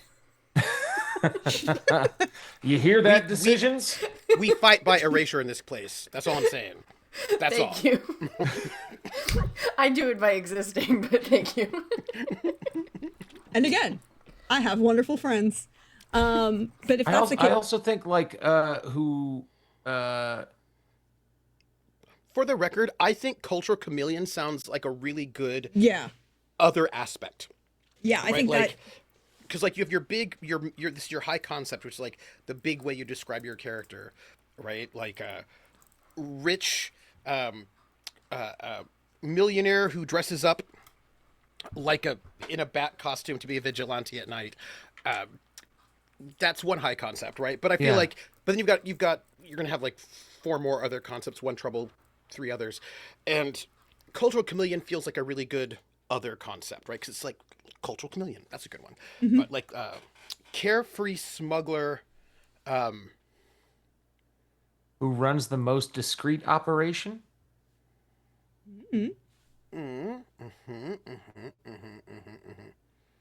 See, that's interesting because if you say that, what that means is that you run the most discreet operation. means that so, you are like- the superlative in this instance. Yeah. Yeah. So like, Who what are the- thinks he runs the most discreet operation? you can say who runs the most discreet operation, because that's one cool things about fate aspects is that aspects are true. So if you say it, it's true. So that lets you know something about your character, right? So if you are you discreet? That's a question. You might be, you might not be. I don't know. Cheerful Sicilian smuggler who's everybody's friend. Like, you know what I mean? Like, you can. Oh, wait. I thought. Wait a minute. Hold on. Billy, you know a guy, or more accurately, you are the guy people know. Carefree Sicilian smuggler, who's the guy that you know? Right? Everybody Which is knows a why guy. I'm invited to the wedding. Yes, I know a guy. I know a guy. I know you have to have a know a guy economy, and you are the guy that people know. Carefree Sicilian smuggler who's the guy everybody knows. There you go. See, this is why we bring Trooper, because he can rephrase things professionally. And that's good Perfect. because you can see both a positive and negative out of it. Like, Oh, yeah. you can see. Because when you're the good guy thought that of that. everybody knows, that could be both a good thing and a bad thing. Depending on whose side you're playing. Which does Or leave who me the knows. question, though, Norden, are you really going to stick with the poet amongst these mad people? Yes. Yes. And I hope the answer is yes.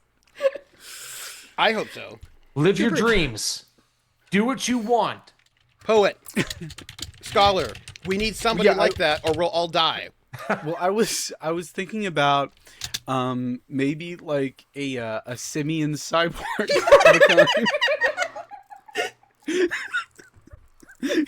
He gets it. Go with everybody.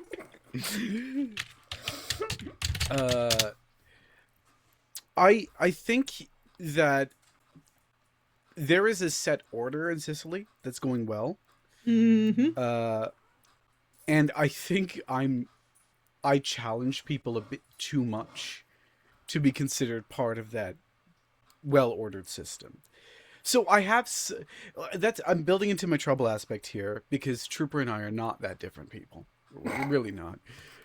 I hate to say it, and we also know Fate too well.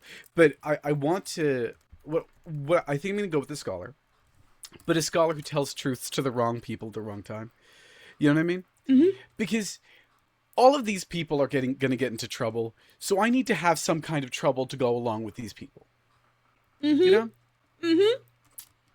I am here for it. contrast. Keep, No keep telling me. drama. Keep talking. I mean, I don't think. See, Coldrake, I don't think he really is the ambassador from 13th Warrior because I don't know that he's gotten banished to the far reaches of the Empire because he got involved with the wrong woman. But he hasn't told me he hasn't gotten banished to the far reaches of the Empire because he got involved with the wrong woman. Well, you know, women. No, I, I do know not. of them. Please elaborate. It's That's June Thor seen sign. one. best. Look, I'm bi, but I'm gay for the plot. You know what I mean? I understand. I understand. Okay. Wait. No relationship I have has ever been as committed as the one I have to the bit.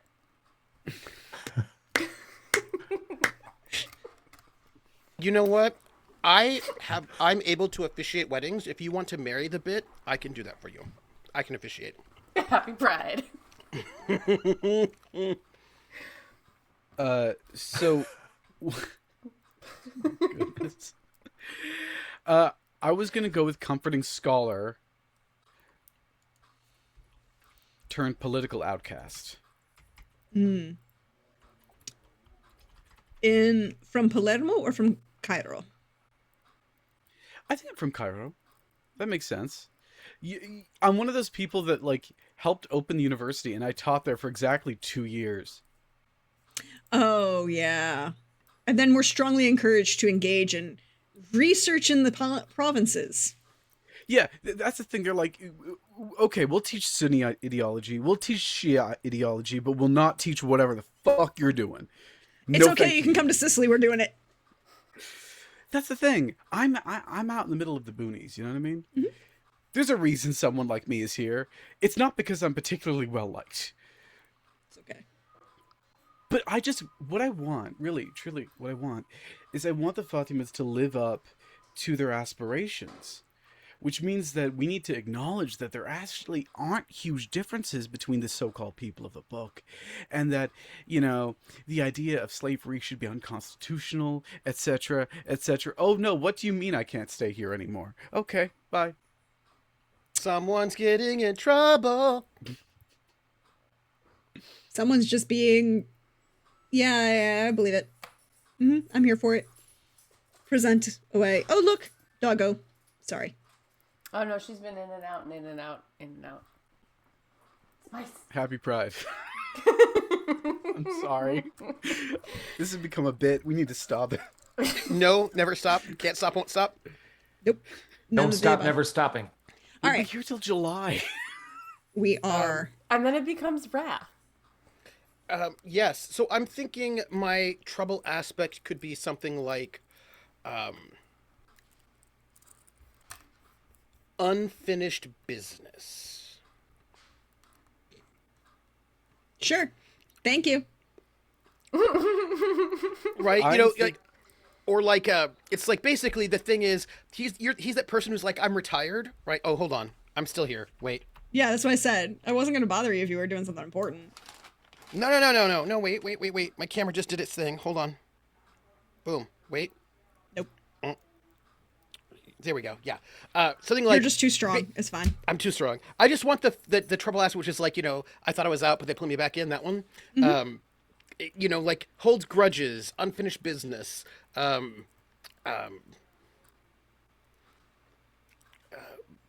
The left the war- war. Something like that, Haunted. right? Like, yeah, like I do like the unfinished business. See, like, Yeah, unfinished... too. By I think unfinished unfinished business is different than haunted by the war, right? Like, because those are two conceptually different things. yeah. How much trauma do you have? Yes. It's true. Where do The we answer is start? yes. I think that he's not as traumatized as he is. Like, I don't think he wakes up at night having nightmares, but I think not that kind of trauma, but maybe a little Arya Stark has a list. Do you know what I mean? Of trauma, like a list of people you got to kill, sort of a thing. Like, there's just some people. I mean, look, has a list is a great trouble aspect. has a list. That's a. Has a you're right. list. Has a list. I've already picked mine, by the way. Desperate truth seeker. Thank you. It's unfortunate. It's My unfortunate my they trouble mean- aspect is has a list. Thank you. And eventually Trooper will give me that list because I understand how Trooper works. Well, no, I got to leave it open. You know what I mean? So that you Yes. can be like, this person is on your list for a fate point. And I was like, all right, that's fair. That's fair. That's fair. I mean, like, I figured, like, you'd give me, like, an idea of what the list is. Because, general concepts on it. Has a list and won't put it down. Ooh, very nice. That's my trouble aspect. which is in conflict, and also, by the way, Algerian, because that's where the Kutama are from. Anyway, yeah. I'm not Egyptian. I'm Syrian. Oh, that's good because my character was part of the invasion to conquer Egypt, which just finished, and that's why I'm retired. So it's good. That's my trouble aspect. What do you got, Alyssa? Oh, I unfortunately went right back to another stereotype and went mama's boy. That's... By the way, for those of good you who are trouble on the aspect. list, we are currently at 4. Yeah, we're only at 4. We're feel only like- at 4. I feel like this is where we need the new counter for, right? Yeah. You are correct, Missile Monkey. The important question is it Arya Stark list or Vito Corleone list? Both, obviously. Yeah, it's a little bit of both. It's a little bit of both. Yeah. Yeah. We're both ending. Both There and we go. because we don't have to choose one or the other. We can have both. Happy Pride. Yeah. I have 2 hands. Step.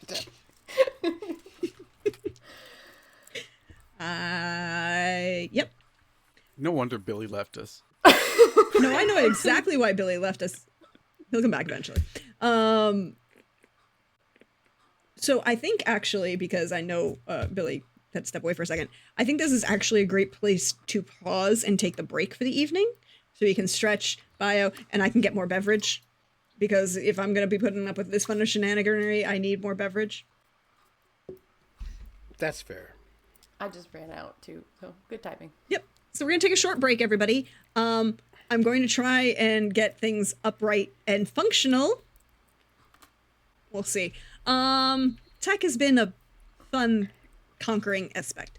But take a while, everybody. Stretch, refresh, bio, all of those good things, and we will be back shortly.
everybody, welcome back. We hope you stretched, refreshed, did all of those things. You have a beverage. You are ready to continue the shenaniganry. We need Billy to tell us what his troubled aspect is. What is the aspect of your personality that will always get you in trouble? Hammer is right there. Hammer is right there. Hold on. You can't see it because I have a wig on it. Hold 1 second. You have a wig on your hammer? If you like, you got to put a wig on it. It's you will see. Nice. Yeah. I have a roommate who's a woodworker who worked his wood and made me that hammer. Happy Pride. Are you sure you're not compensating for something? That thing is huge. Oh, no. I'm definitely looks compensating for heavy. something. I'm not trying to fool anybody. I drive a RAV4, so... And I drive a RAV4 and I have a hammer. A big wooden hammer. And also power lift. Yeah. Yeah, definitely not compensating for anything. Nope. Totally huge. I'm gonna not say the obvious statement and just let it go. Let it go. Oh, you can. It's not anything that I don't know. Look, I was just gonna say that Nikki's happy, so there you go. Let's leave it at that.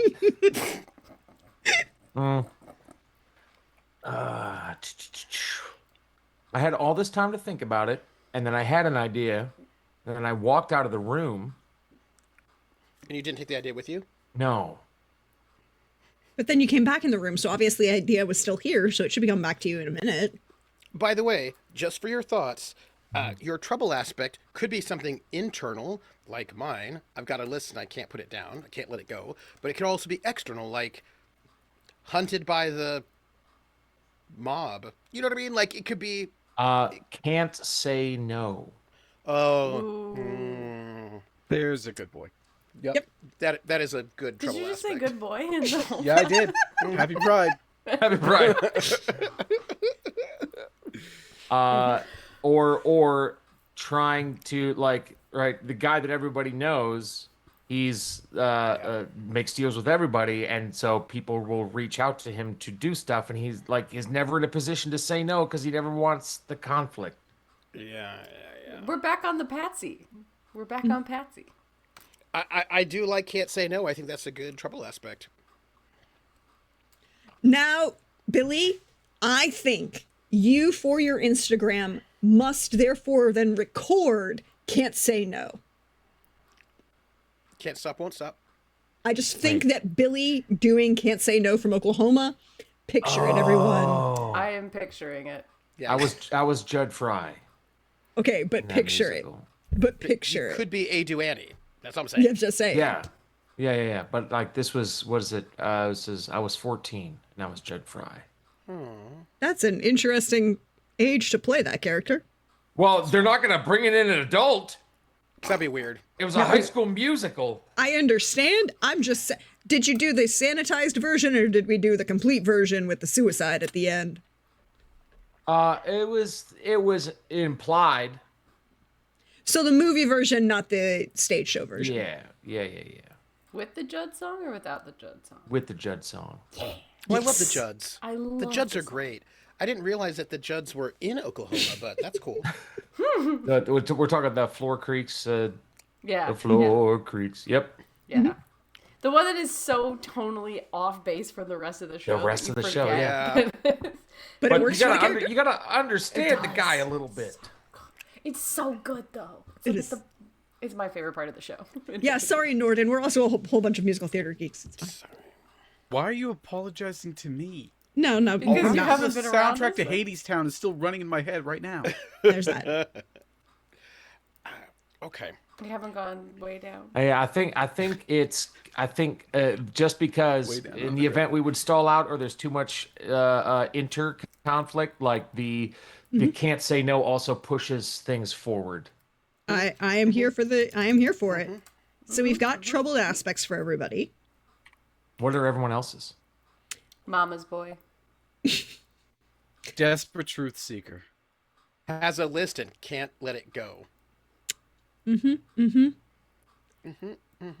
So then I believe we're on to the fun aspect of this, right?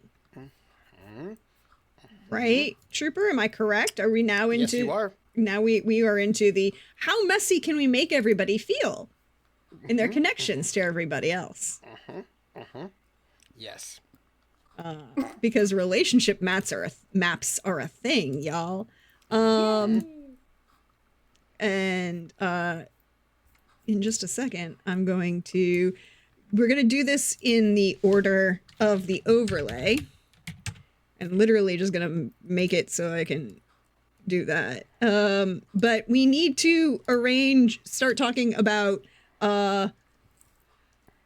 aspects that you have on other people or other people have on you. It's great, isn't it? And directions and how those go and how they respond to each other. It's fun. And these are things we just add below the... You can click add and it should add for you. Okay. All right, cool. And they go around in the circle one way, correct? Not backwards. Yes. Well, you should have one for each direction. One for each direction, yeah. Correct. That's what I'm saying. That's why I'm making sure I have the right number of arrows on the overlay, on the map. I can't always guarantee that I have the right level of arrows, but I will make sure I do so. Why don't you Okay. give us an example of what that could look like? Well, I can show you. What? I can show you like this. Or like that. What? Whoa! I'm like being fancy and professional, everybody. Aren't you shocked? No shock. So these are directional aspects that go forward and your opinion of the other person involved. For example, when I got to play Tachyon Squadron with Trooper, there was the aspect that I had on Simon, which was the only one I trusted. And then versus the one I had on David's character, which was, I believe we phrased it as, I trust you because I've been ordered to, right? Something like that. It was Yeah. similar. Yeah, it was like, it was phrased it very awkwardly. I just rephrased it very awkwardly. I could go back and actually look at it because the roll 20 is still there, but I don't have it in front of me.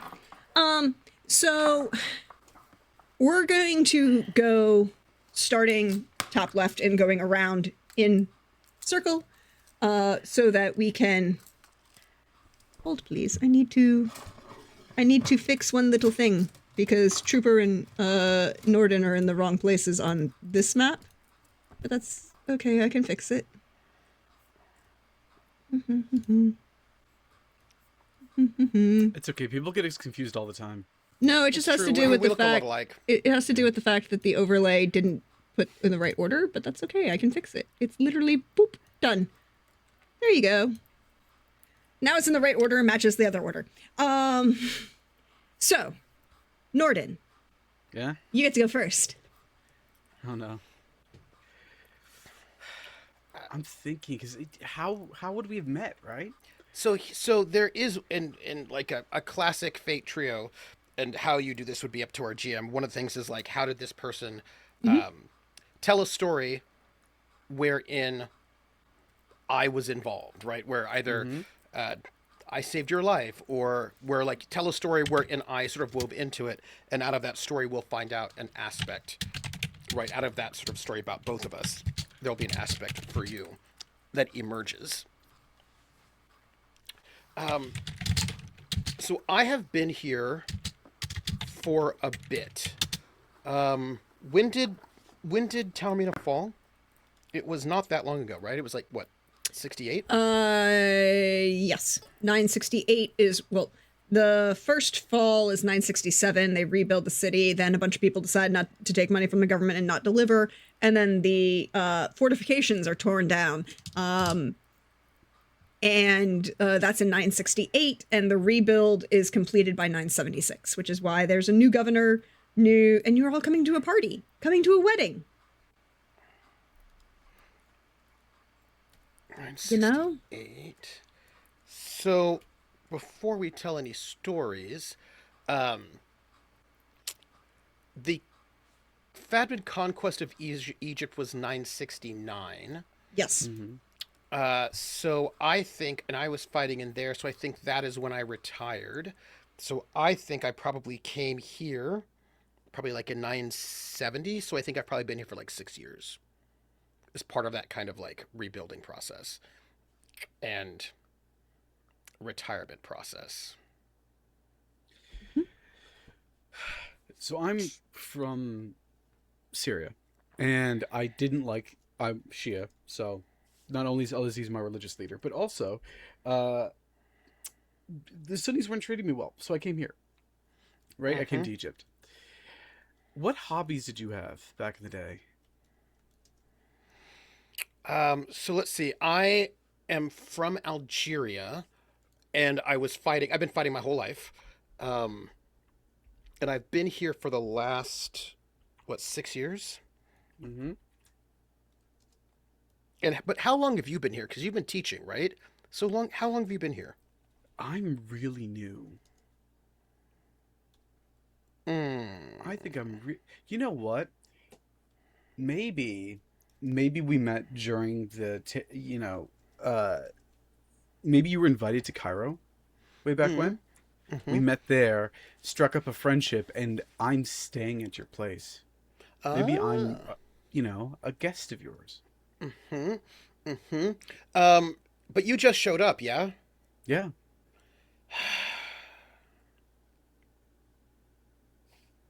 That's fine. I think my character is a little bit of a curmudgeon. You know what I mean? Like, in the sense that, like, I've retired, I'm just going to be in the middle of nowhere, and by myself, and that's fine. You know what I mean? That just kind of like, I'm just hanging out, and then you show up, and I'm like, this is ruining my, like, being a curmudgeon hermit situation. So I think it's, like, annoying, but I actually think I like it. Do you know what I mean? Like, where I'm like, oh my God, it's the Odd Couple. I was waiting for it. yeah. Bert and Ernie, the Odd Couple. And maybe you came here because you knew somebody here, right? But like, Yeah. And also I'm also Shia, so you're like, you've got like we're compatriots and all that. But I think like I'm out of here, right? I'm just like gonna go off to Sicily and just because they gave me some land, and I'm gonna just hang out and not worry about it. I also imagine if they sent me here, like 6 years ago, and I'm an ex-soldier, I'm sure they didn't send me here as an ex-soldier just randomly, right? If Sicily had some trouble, you know what I mean, and they raised the walls, because they raised them in what year did they raise them? 968. Yeah, so like I would have been brought in like 2 years after the walls were raised. So I imagine encouraging ex-soldiers to go and live in a place that you might have had some trouble with might have been something that people did on purpose. It was entirely done on purpose. They forcibly moved population. It was what they did. It was literally stated. And then, But it was a gift, though. It was a vacation. Like, I'm retiring. It's great. It's and you're totally friends with all of those Orthodox Greeks, Byzantine Greeks around you. Here's a question. Here's a fun question. How literate are you? Ooh, that's a great question. I don't think I originally was very literate. I don't think originally I was, right? Because I think I was hanging out in a very traditional Berber space, right? And I do not think, right? I think I was kind of Bedouin originally, right? Kind of very sort of like, what's the word? Travel people. Nomadic. Travel. Thank you, nomadic. I don't think I was super, super literate when I was younger. I might have learned it from you or later, but I don't think I was super literate. We're pen pals, Trooper. Oh. My dearest pen pal. Now I'm getting, like, you learned to read.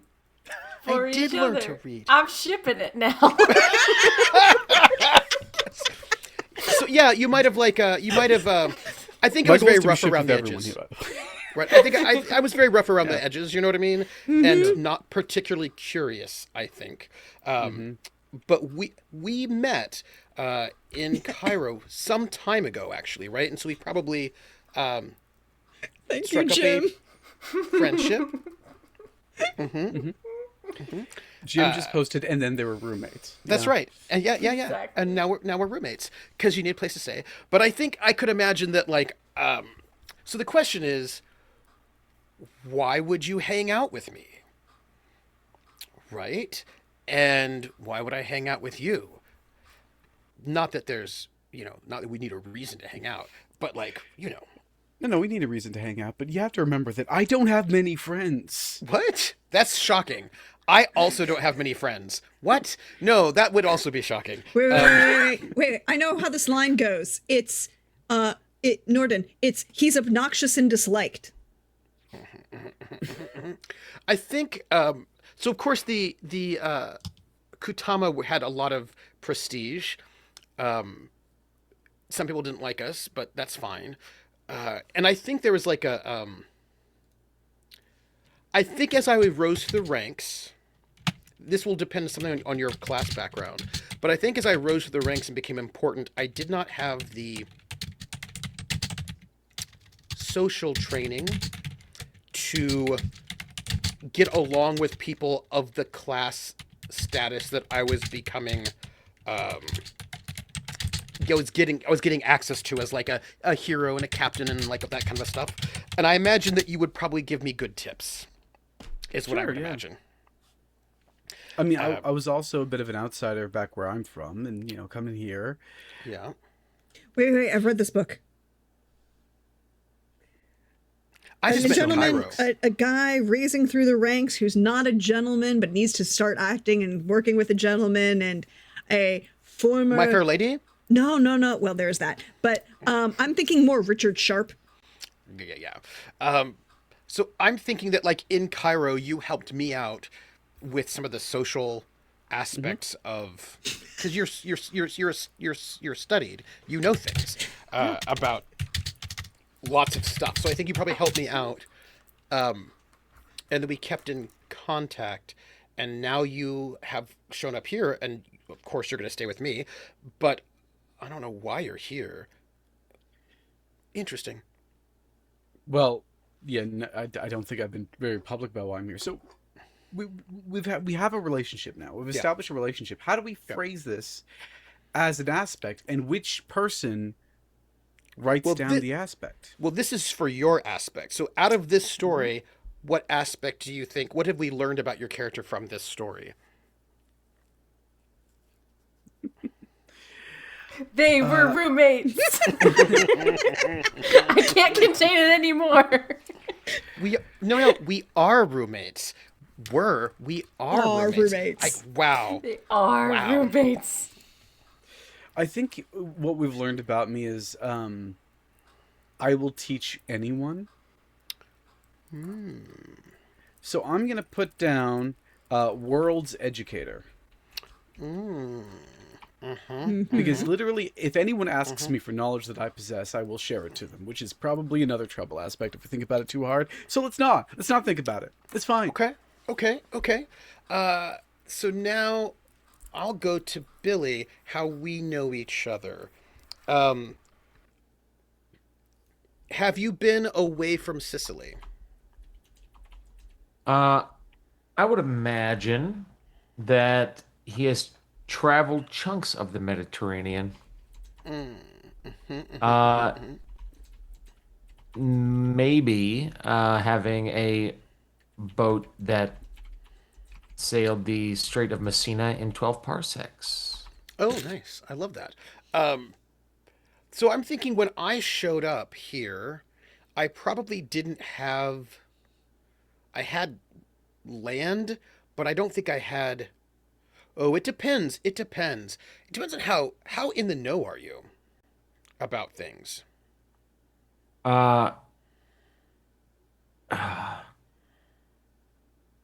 That's a great question because I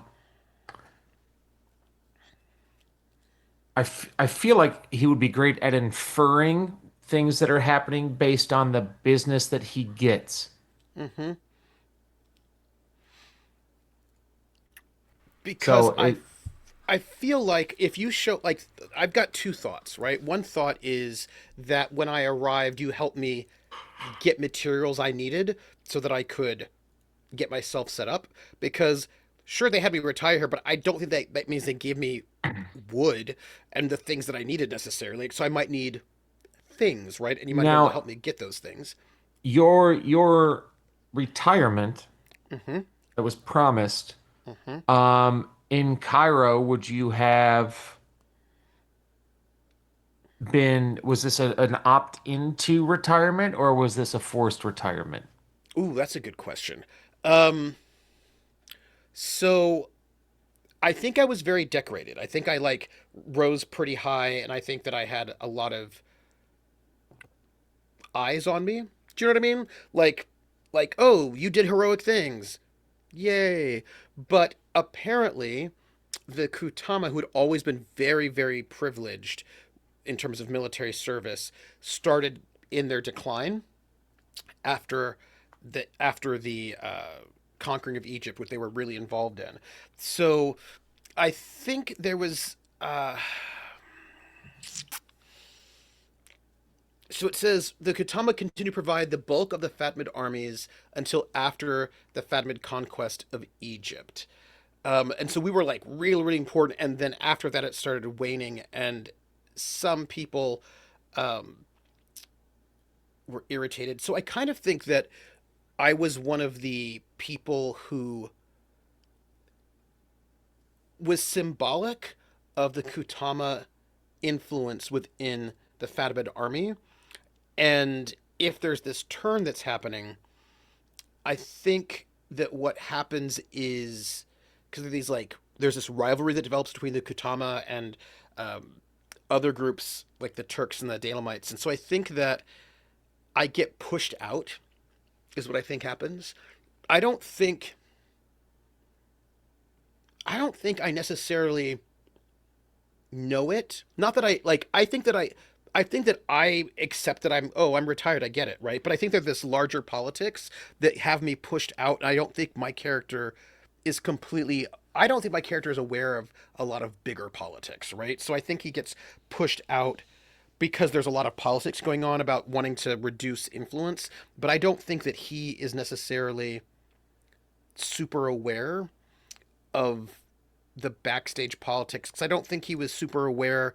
Like I'm sure that he got Rosen. Like I think some of his fame was also politics, which I don't think he knew about. Like I think that he, yeah, yeah, Would uh this person for any reason or someone who's a part of the old regime that cares about you for any reason have any reason to charter a transport for you in the middle of the night? yes, yes. I think this has something to do with my list, right? I think um,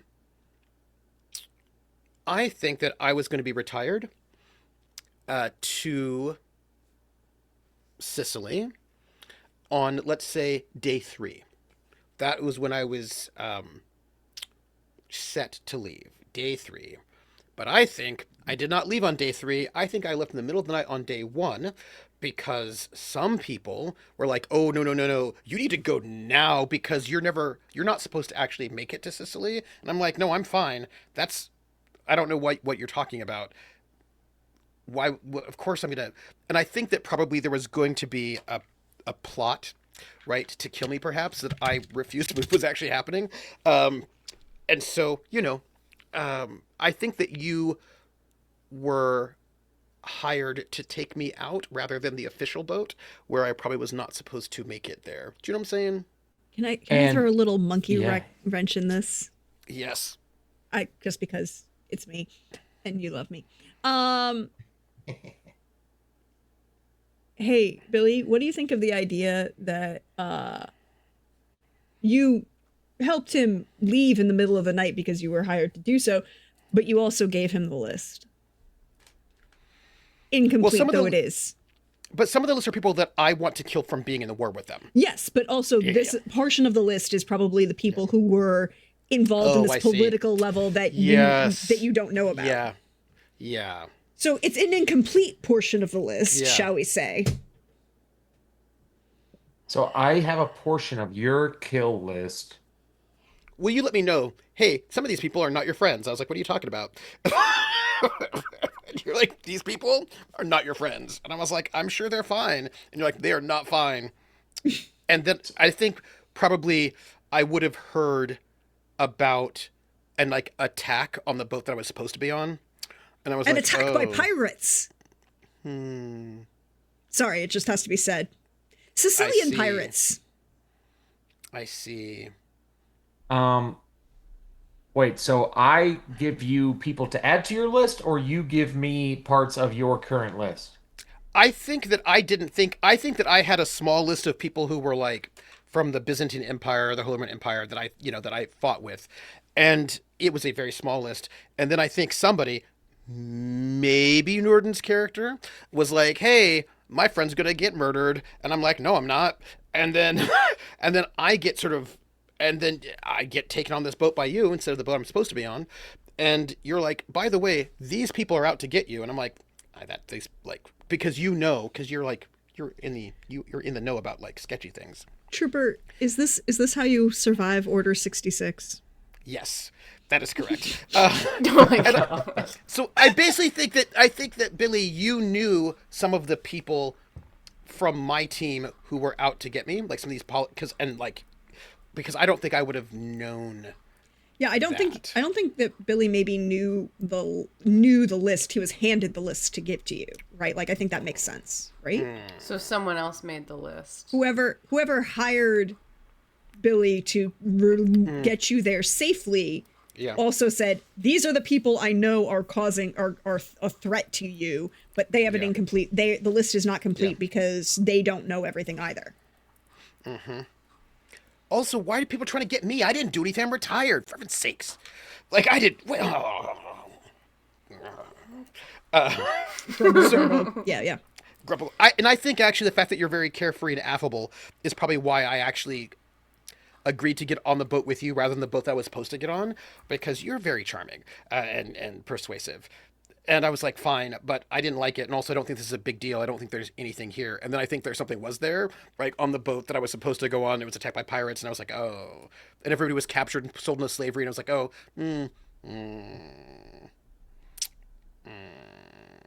So,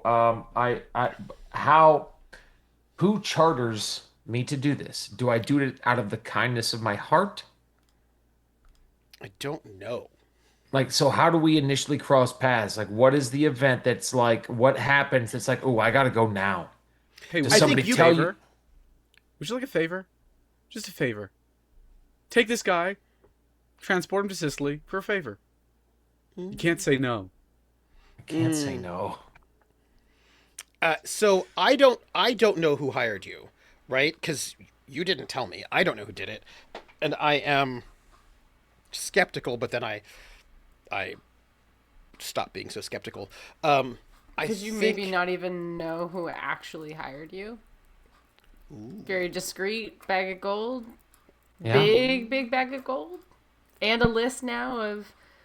But also, why did somebody trying to save my life? Well, now that's a mystery we'd have to solve. I'm going to add as my aspect. Billy, what's your character's name?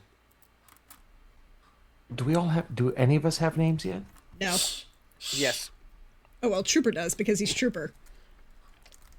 I was looking up names. I'm going to just put Billy for a moment in brackets. I'm going to say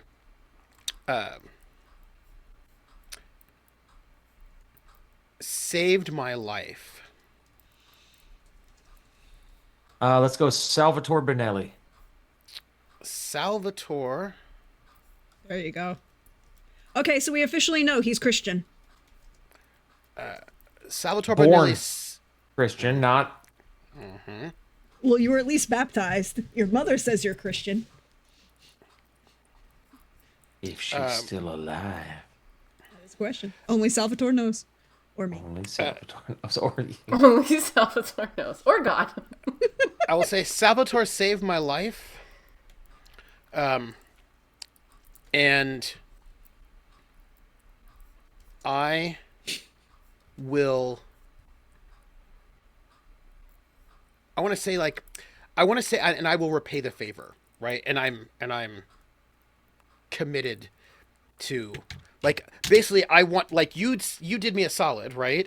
And now I will. I'm here to look out. You know what I mean? Like, So what's the aspect there? Salvatore saved my life, and I will return the favor, and I won't forget it. Yeah, I like that. That's my aspect. Wait, so Yeah. what? I totally blanking. What was the phrase we used? What was the one you used for Norden? World educator. Oh, there we go. World educator, and then, there we go. All right then. Billy. I'm gonna say Salvatore opened my eyes, Ooh, very nice. and I won't forget it. We know this about saving my life, but it's also about the fact that I was not seeing a lot of things about, like, Yeah, you didn't see background the politics. political stuff, and Yeah. soldiers, man. Yeah, I was just like, I'm just doing my thing, and it turns out it's a problem.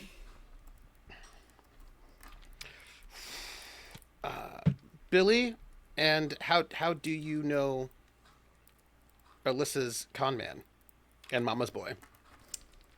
Merchant. You wound me. So I'm so Merchant. sorry. Wait, no. This is an easy one. Alyssa is a merchant of entirely legitimate goods. Its location off the back of a truck is not in question.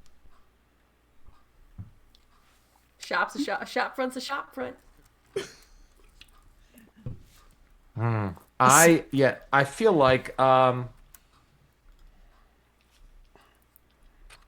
I think this is pretty easy, right? yeah, Like, I feel like I have worked for your legitimate business front in a lot of ways that I may or may not be ignorant about. I'm sure there's some things I know that, like, I just never wrote down anywhere. like about the money we took when they told us to chop all the trees down in Taormina Yep. What? years ago. But what's your character's name? Well, I was just playing with the name generators to get ideas. Because I think too, based on things, there could be, like, because what's going to be so amazing about your business front that has me doing frequent work? Well, we started it. Ooh, are you like bosom buddies from going way Business back? associates. Because it could be many things. It could be like I happen to be married to a relative of yours. We could have, like, family ties in that regard. Is he married to your sister? Yeah. Or the cousin, because don't forget the uncle was involved. So it could be that it was my cousin. It's the cousin. But yeah, I mean, you're still, that counts as family, right? Oh, so much so. Particularly if your father's not still alive, then your uncle is definitely head of the family. Guarantee. Oh, it's still uncle, family. yeah. Totally family. We're all about. And it's your All uncle's about only child is his daughter. And he has us two knuckleheads, me and my brother. There you go. So worried. Yeah, you could. Now you're worried. Are you actually married to my cousin, or is there just like? You didn't ask. Are you guys? Is Can't it? say no. Are you? Are They're you living gonna together? marry her? Are you gonna? Are you gonna? Are you gonna? I'm make it all- probably gonna. Oh my Oh goodness. my God, it's Nathan Detroit. There's gonna be trouble. I'm probably gonna. Okay, but like when? That's. I mean, listen. There's plenty of time. She's a nice girl. She ain't getting any younger. Oh my goodness. There's gonna be trouble right here in River City.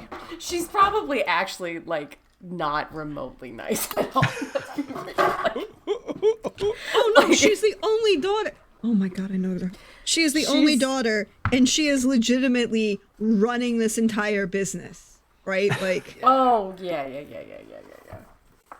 She everyone's like, you or your brother are going to inherit everything, and everyone behind the scenes is like, no, she is. She's. No. It's like you think he's giving it to them too? No. Okay, so what should I put down in the aspects? What did we learn about your character from that? From that relationship? Commitment phobic.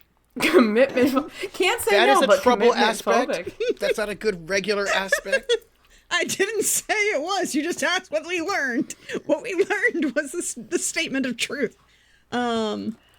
Keeps his options open. Oh. I like Ooh. that. I'm gonna be in name hell though, coming up with a name for myself. So I feel like rather than keeps your options open, something like always has more than one option. Something like that, because I feel like you could use that pretty well, Yeah. right? has a plan B. Hard to pin down.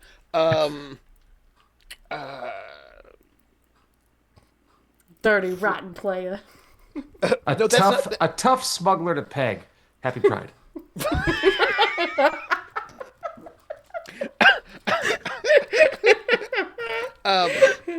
Slippery when wet. I would like to remind you all that Lindy is not in this game. But that's why we have to compensate for her absence. I've never played with Lindy, so I wouldn't know. You are missing out, pal. Yeah. So close. I was so close. Something like maybe because I like the idea that you are like hard to pin down, that you're hard to capture, that you're slippery, that you always have like a plan B, that you Always have an exit. Always have an exit's good.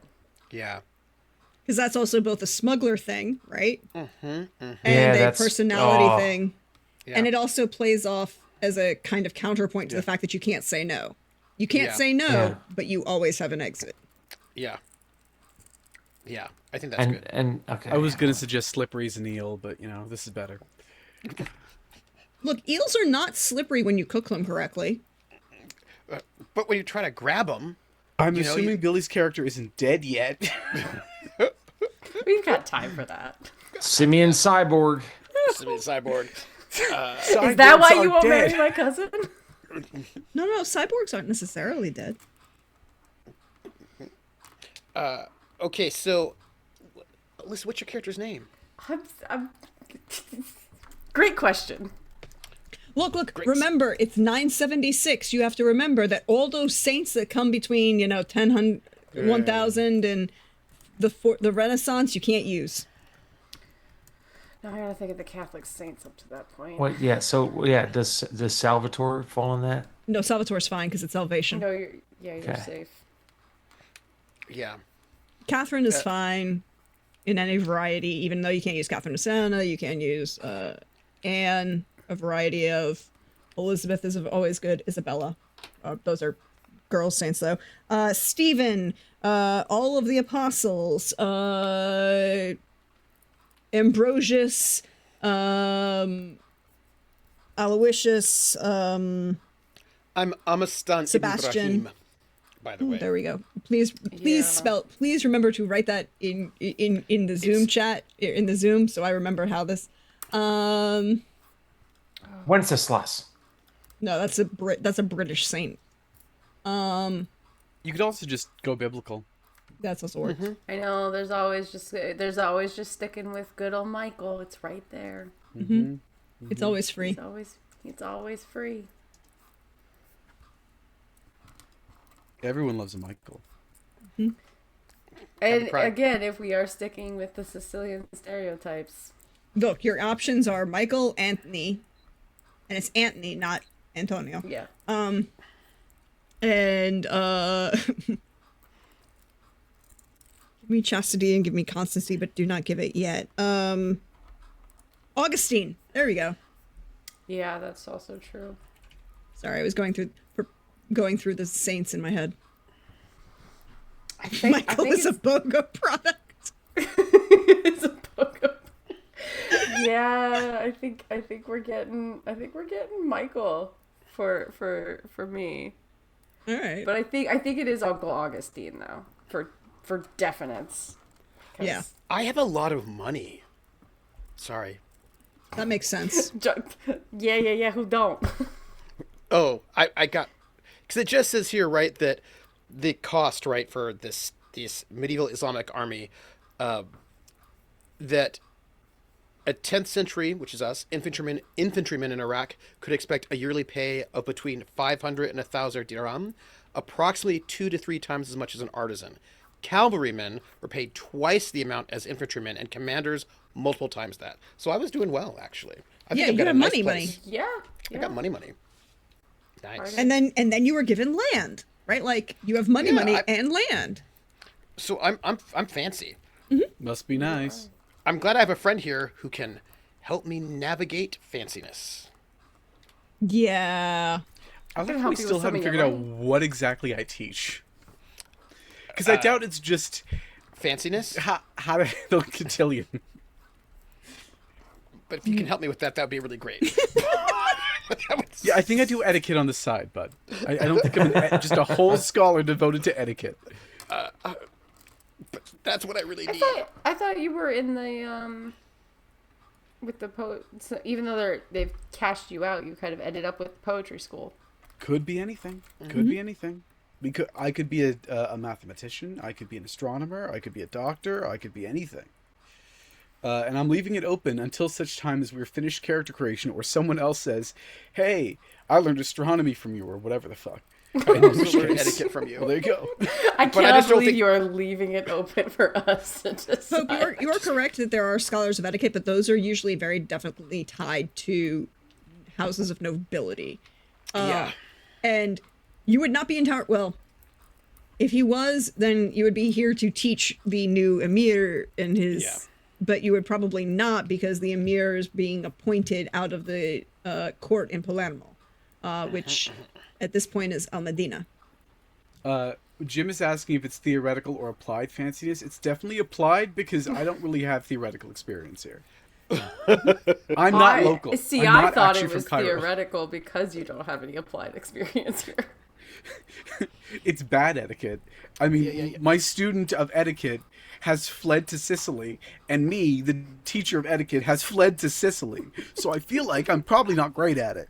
Okay, wait. I just feel like the word fled Remedial seems fanciness. just so extreme. It feels like retired and vacationed.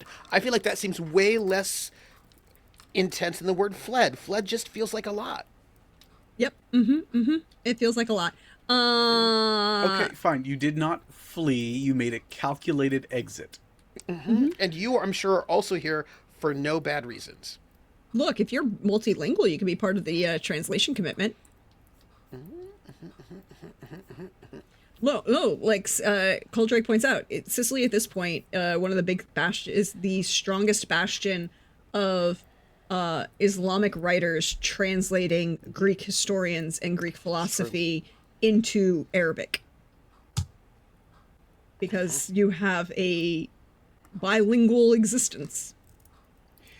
I mean, Trilingual in some cases. historian is a great option. Agricultural science is a interesting option. I'm down. Philosophy, I'm down for anything.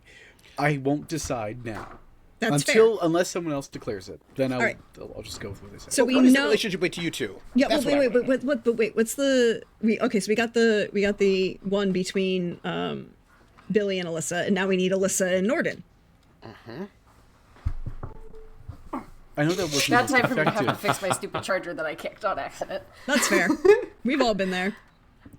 All right, so Electrical engineer, got it. something with the space-time continuum because we keep coming back to Star Wars.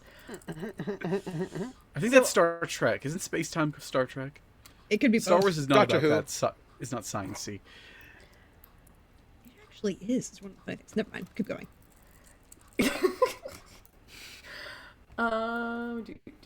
So, how long have you been in Sicily now? Anywhere between 12 days and 10 minutes. So not very long. No. Not terribly long at all. Okay. Okay. So then I have a moment question on that very short timeline. Is the invitation to the wedding? Your name is. You have your own invitation to the wedding. You're not just coming as Troopers +1. You are actually getting your own invitation. Just so you know. Mm-hmm. So just hold that in your head so when we come back to asking how you know that's going. There will be a question, everybody, at the end of how you know how you got an invitation. So just hold that thought in your back of your mind. Now I'm thinking about if that's the reason why you came here, or if that was the excuse. Anyhow. Again, and they're roommates. So if you haven't been here that long, Mm-hmm. I imagine we probably know each other the least well. Now that said, my business is thriving in coffee right now. Among other things. I'm a legitimate businessman. Really? But Define what's legitimate. we haven't established what kind of scholar you are, and my mother, God rest her, is not dead yet, but she is very sick. So God rest her. God rest her living soul.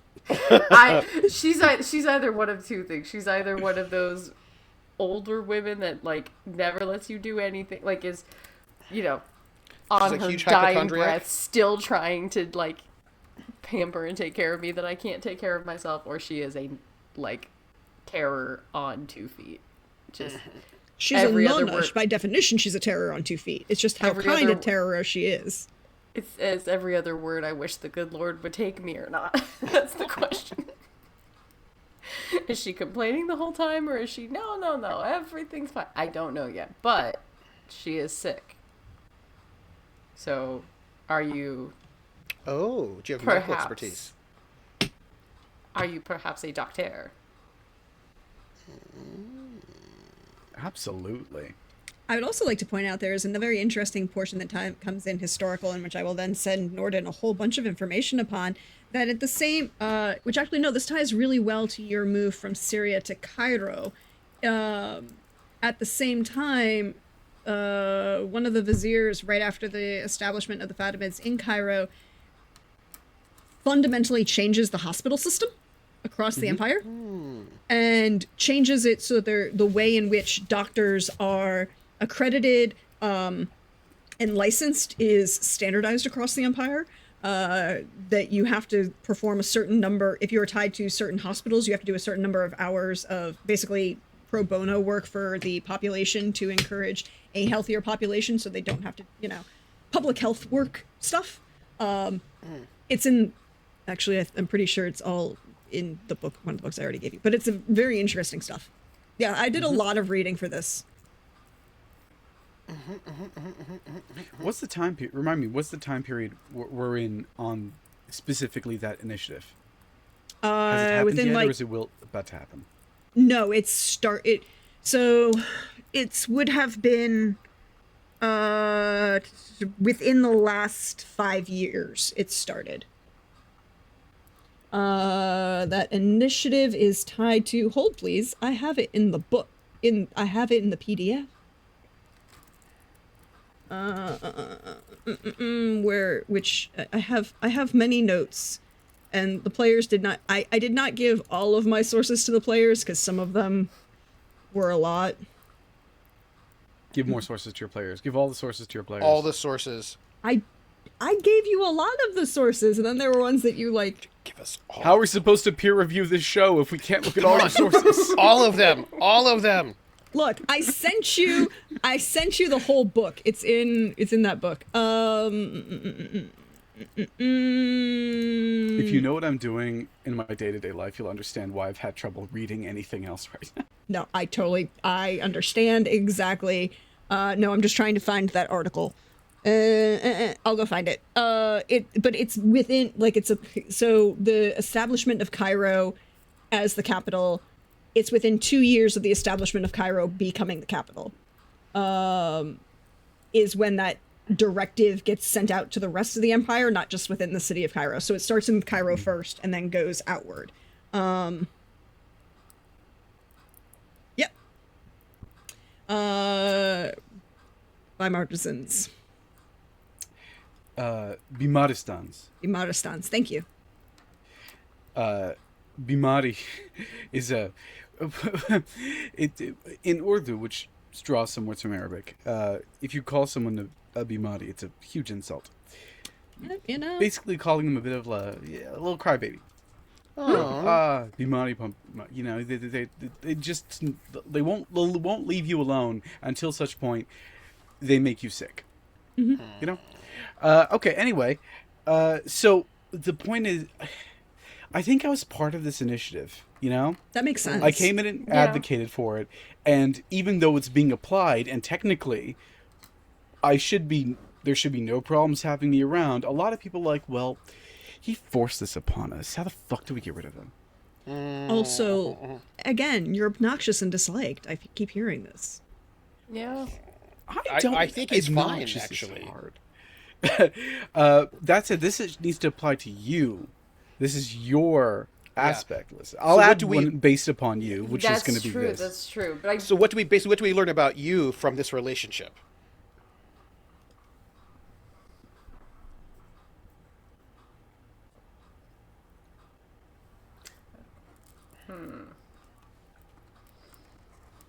Well, I thought of something that would be more.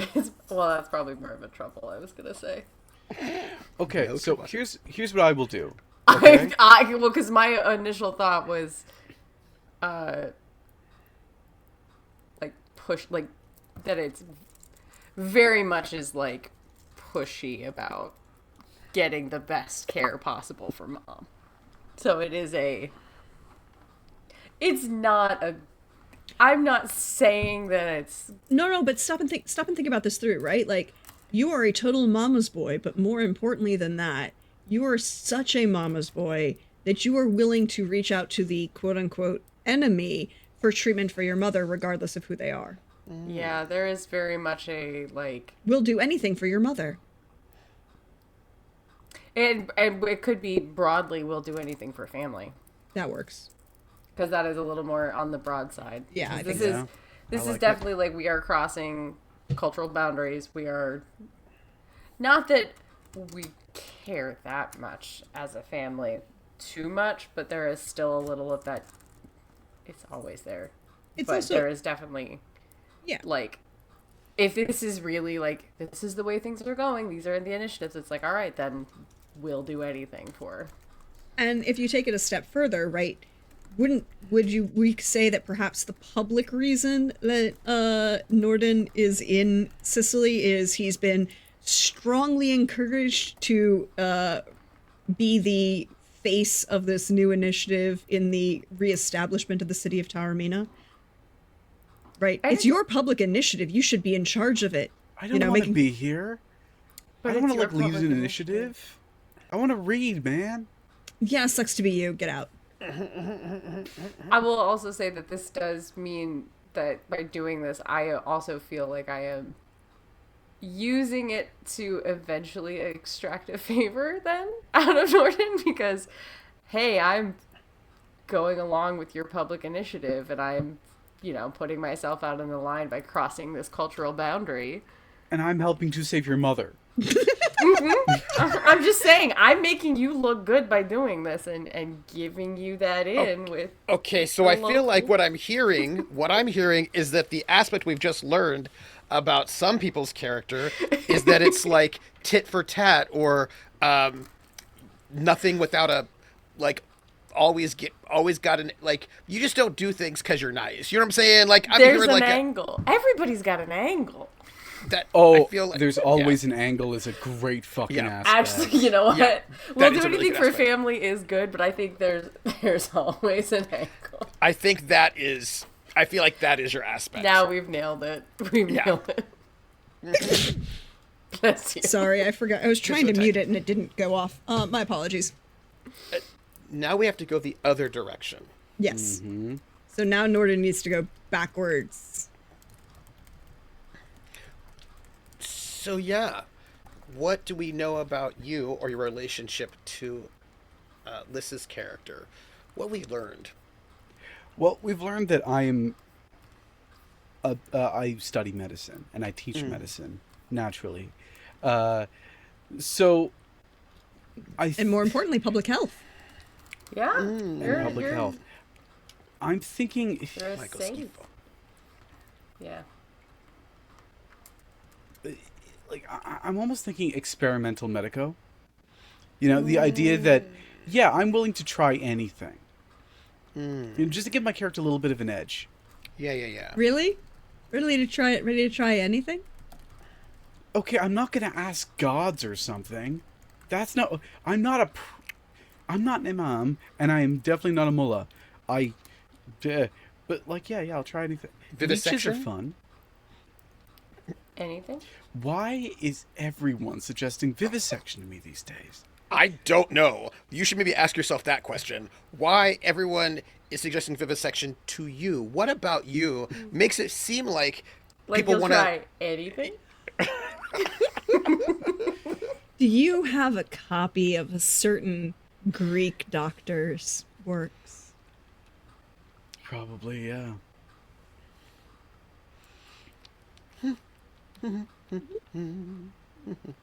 Okay, we're gonna go with experimental medico for now. I like it. I like it. And that's mine, which means oh wait, guess what? We're going back the other way now. Yeah. That's what I'm saying. Now it's Alyssa. So- Alyssa and Billy. Yeah, what do you have on Yeah. Billy? What don't I have? He won't bury my cousin.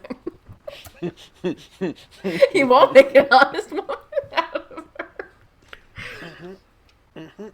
Hey, does your cousin want to marry like a retired soldier? Because I've gotten in. Does Angles. she want a noble? Well, no, she can't. Yeah, Oh, yeah. that would be. Well, I mean, Problematic. she could. But Conversion's the thing. She would have to convert. And there are interesting restrictions on her conversion. Yeah. That might make that difficult. But then this does kind of make me think that maybe I should leave what I've learned with my connection to Nord and be more about I would do anything for family, and then this one is more there's always an angle. Because regardless, I think those are the two aspects that stand out to me. So there's Because- always an angle with the smuggler, and you'll do anything for family by reaching out to the culturally different doctor to save your money. Mother, I think. Which those is not make to sense. say, but it's not to say that either of those couldn't be flipped for either person. Yeah, exactly. because- I think they just at the Because moment. what wouldn't I do? What wouldn't I do for my cousin with her? Whatever you want to call this arrangement going on. Like, maybe I introduced them. Maybe this, maybe it's my fault that this smuggler knows my cousin, but. can I throw something out there? Mm-hmm.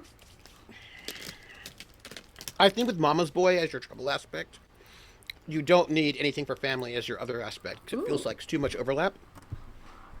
But what about something like Go on. but thinking about the feeling, right? If you would go to... So presumably, Norden's character was invited to start an initiative and also to interface with the Emir, right? Like, hi muckety mucks. And you're like, my mom is sick.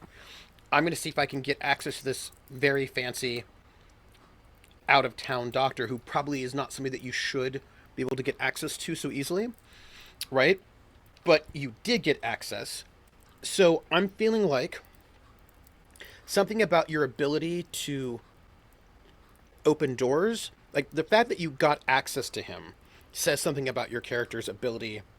It says a couple things. Either that you have the ability to get access far above where people think you should get access from, like you've got connections everywhere, or it says something about your broad-mindedness, right? So I feel like Yeah. I don't think it's broad-mindedness though. I think it is there's a connection there. Like there's just it's, yeah, it feels like you've got Billy like, might be the guy that you think of when you say that you have a guy, but if you want or need someone, something, or anything, maybe that's I'm more the person to know. because I feel like Well, it wouldn't- seems like Because would it not necessarily be Billy is the guy that people know, but you know a guy yeah, for everything. yeah,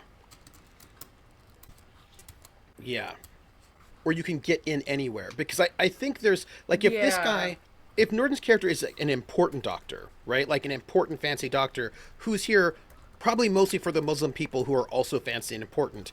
How come he's seeing your mom? What did you do? How did you get access even to get like he probably seeing your mom because you asked him and you know whatever all that, but like how did you even get to have a lunch with him? How did you get to interface with him? So that says something about your character having enormous abilities to meet people, right?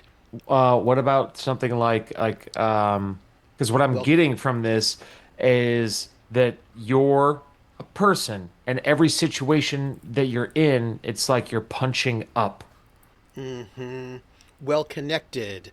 Well connected is actually probably the heart of it. Yeah. I'm just wondering if there's a funny way to say it. Yeah. Because I feel like that might be the core of what we're getting here, of the well connected, because that seems like you're very well connected, right? Like, In the that's room where like- it happens. You know what? It is in the room where it happens. I'm sorry, it was right there. That's what I want to get. I think that is the heart. It's Yeah. the heart of it is that there is very well connected, but it is Yeah. in the room where it happens. Yeah. Which Which also explains- does imply a bit of shadowiness and not necessarily. Yes, it like, does. I am not like Yeah. if the room is a self-contained story, I'm not Yeah. a main character. I am just there on the shadows, but I'm always there, and I always know who, what, where, and why. Yeah, I think that's good. And that doesn't have too much overlap with Mama's Boy. So it gives you something new, a new element and aspect. Yeah. And that's collaboration. Billy, what have we learned about your character through your relationship with my character?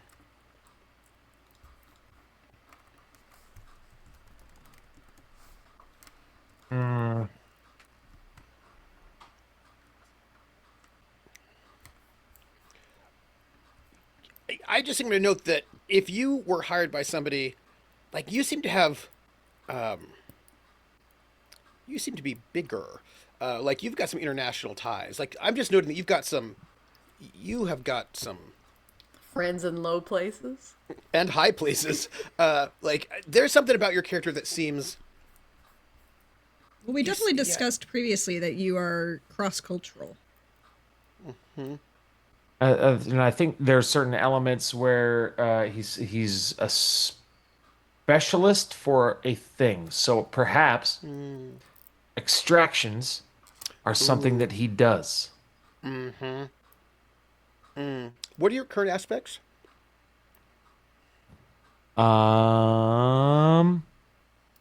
Carefree Sicilian smuggler, who's the guy everybody knows, can't say no, always have an exit.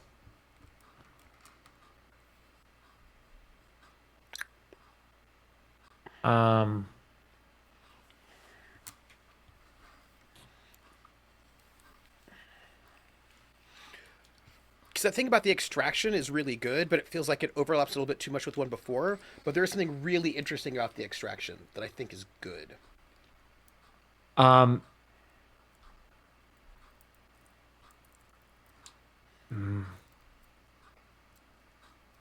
Because with like specialists in niches, if somebody knows somebody who needs something like that done, if a person is connected enough, a name appears. Um,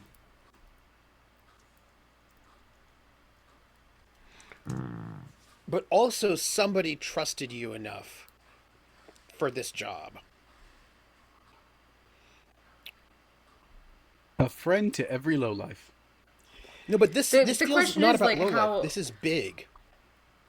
How just because we talked about the discretion portion, Yeah. but not necessarily. I think we kind of bounced off of it, right? So. But even when it comes to discretion, like obviously discretion would be key for you to get a lot of these high end jobs. what if it's no questions asked? Because that was going to be my next thing. Is like, how aware are you of what it is you're involved with when you work with anybody? We have left Han Solo, and now he's the transporter.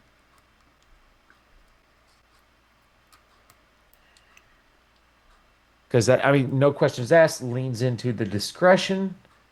Um, See, I would want it to be, if you're going to go with no questions asked, I'd put a comma there and say something like no questions asked, no questions answered, which would allow you to resist interrogations as well, right? Like that gives you that kind of like, yeah. right? It's sort of both. But that depends on if you see yourself as a person who doesn't give up intel either, you know? Asks no questions, expects no answers could be for someone who, genuinely does not care, if you want that. I mean, there's a couple options. I think that I do like but, the idea that, yeah. but I think a level of entire lack of care comes into conflict with your idea of being affable, right? Like Yeah. you can't. Yeah. You have to be able at least to fake affability, and you require it's the difference care. between wanting no answers and expecting no answers. Yeah. I think. But it could also, but I'm thinking like asks no questions, tells no tales.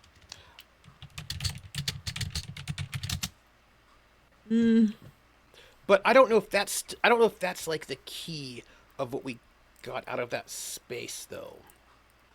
Because what I noted is that, I mean, so what we know is that, so my character is an officer in the Fatimid army who's well decorated and was in Cairo like a hero, very influential, and someone decided to kill him rather than let him retire and actually make it to Sicily. Somebody else paid you to get me out of there. What about opposite of discretion? Sucker for a good story. That's a trouble aspect. That But is I a trouble like. aspect. I do kind of like it though. Except Because it's like, oh, I got these silks I'm going to transport. It's like, no, get this. This guy did this. And then I'm like, well, now I'm interested. But then why do we keep using you as our guy? Ooh. Yeah, because Because if you're telling the tales, like you're getting the good story, but arguably you're probably sharing it, right? no, and that's the thing is like I don't think you are because you have to have that level of discretion to get those high level contacts. Like, but like from a Unless- person, he doesn't have to share the stories, but he's a sucker for being a part of a good one. Unless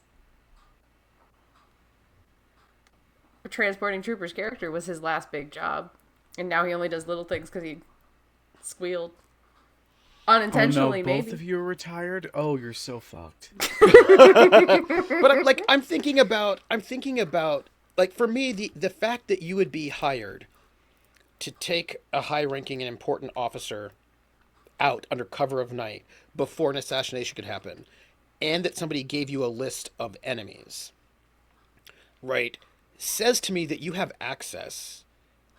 Like, that means I don't know who it was, but that's somebody in the government who has knowledge of like high level government things and picked you, right? So there's something about your character that is the person somebody goes to, right? And partly it's probably because you're an outsider, but you don't pick somebody like you you are chosen because there's something special and important about you, right? I'm And the it's- beekeeper. How many Jason Statham movies do you want to be in? Something like Trusted by paupers and kings is a really Yeah. interesting way to phrase Yeah. it. yeah, yeah, something like that. Alyssa, thank you. You were reading where I was going there, right? Because there's Well, that was- something about. That was Pope. I mean, we have to credit where thanks, credit's Pope. due. Thanks, Pope. Pope's the fucking best. Yeah, Pope giving us magic words. because there's something about like you've got a certain set of skills, right? What is that like? You have the taken thing. Like if I need to smuggle. Particular set of skills. Thank you. If I need to smuggle somebody out who's really important, it's got somebody after them, I go to you, right? So, and that seems like a lot of people would go to you. That says something really important about your character, I think. Yeah. Yeah. It's hard to turn down trusted by paupers and kings. Yeah. Does that get the vibe of it completely? I think it does. Yeah. I think so. I don't Yeah. know. For some reason, I just got struck by the idea that, like, if you're affable and you're telling stories and people are still picking you up for jobs, it's because nobody believes a word you say. Everything you say sounds like absolute mad bullshit, but they keep using you anyway. Okay, no, sorry. He is definitely not Han Solo. He is Hondo. Right? He is literally Hondo Ohnaka. Like, I am the greatest pirate in the world, and still people are going to talk to me and trust me. And I'm like, I'm going to betray you. No, you're not. You're totally my friend. I told you I was going to betray you. So Coldrake says he's got to have a good rep to have that level of trust. Exactly. And there's something about rep here too, right? It's like trust by paupers and kings, but also like spotless reputation. Like, you know what I mean? Like it's yeah. I mean, also, if it's his career and that comes first, then it kind of makes sense why he wouldn't marry. Also true. So none of us are married. Interesting. Happy Pride. You know, I didn't say that. Sure. Yeah, but you also didn't mention anybody. I'm just noting. Mention your cousin. Yeah, the cousin Four that best this friends one's in a room. this one's shaving off. You've got a roommate. That's right. I've got a roommate. I don't need to get married yet. I know I'm retired, but don't worry about it. Later. I'm a guest, not a roommate. He's my Yeah, yeah. host. There's a It's a Yes. it's a guest that you totally had to stop and see on your way to the Caliph. It was more important. Hey, by the way, Caliph, please tell everybody to stop these rumors about our relationship that may not be a problem. Is there only one bed too? Is that how that works? Oh my god. I've got a palatial estate, thanks. Bigger than I And one need. bed. There's two beds. They're Typical very far bachelor. apart. In the So if you're same in one room. side of the house, you use one bed. So what are you thinking for your aspect, Billy? Trusted by paupers and kings, or I felt like we landed on something before we About veered off reputation, track. right? Yeah. Squeaky clean. Oh, but yes. What about has a reputation to keep? Because that involves some level of fronting. So he can be a little bit false with people as long as he lives up to the expectation that this reputation provides. But allows for with some wiggle room for some duplicity here and there. Like what you did to my cousin. Oh! You'd never be duplicitous, would you? Never. I do like it. I think you can merge those, right? You could do something like Has a reputation. with paupers and kings. Yeah. Has a trusted reputation with paupers and kings. Yeah. Right? Whether that because then it makes it Yeah. even better because then Yeah. the reputation is what's trusted, not necessarily you. Yeah. Okay. Has a trusted reputation with paupers and kings. Yeah. that's that's why you're like Davos, right? Because people know you're not going to lie, right? People. I think what I've learned about my relationship with Norden's character is Sounds better with Careless Whisper in the background. always Luther Vandross. Oh, absolutely. We've gone from shipping to putting these two on a boat and just hoping for the best. add a little Al Green in, and we've got this. I'm gonna say No. Wait, sorry. Rewind. We are in the island of Sicily. It's not Al Green. It's Eros Ramazzotti. There you go. of course it's Eros Ramazzotti. By the way, I did you think see his we'll daughter go got with- married? No, I didn't see that. I think we'll say And that he performed with Alicia Keys at San Remo.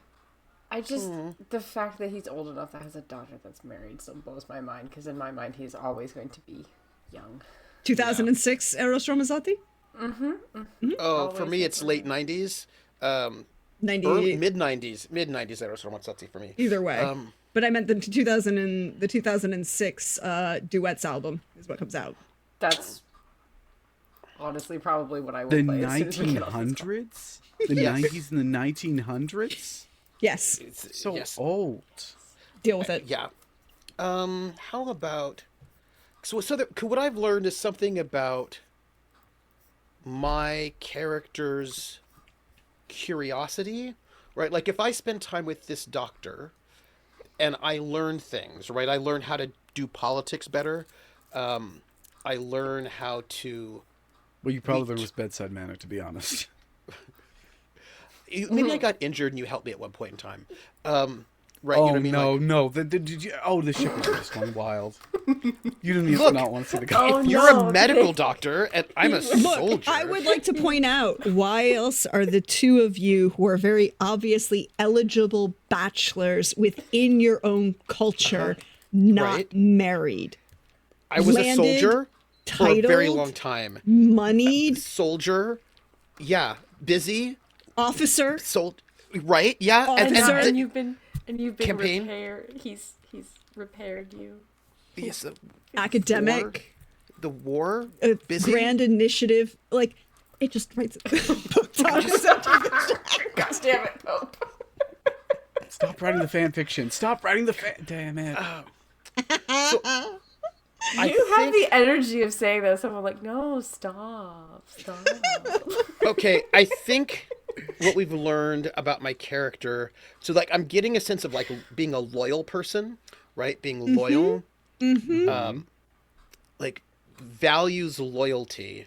Like there's like and so if you're disloyal, that is also a reason why I think I would have a list, because like you know like there's like that kind of Yeah. like, but like loyalty to Norden's character, loyalty to the Caliphate. I think that maybe perhaps loyalty. It's all just giving very lawful good. Like, you have your Yeah. rules and your things you follow, and violate that, and there is no coming back.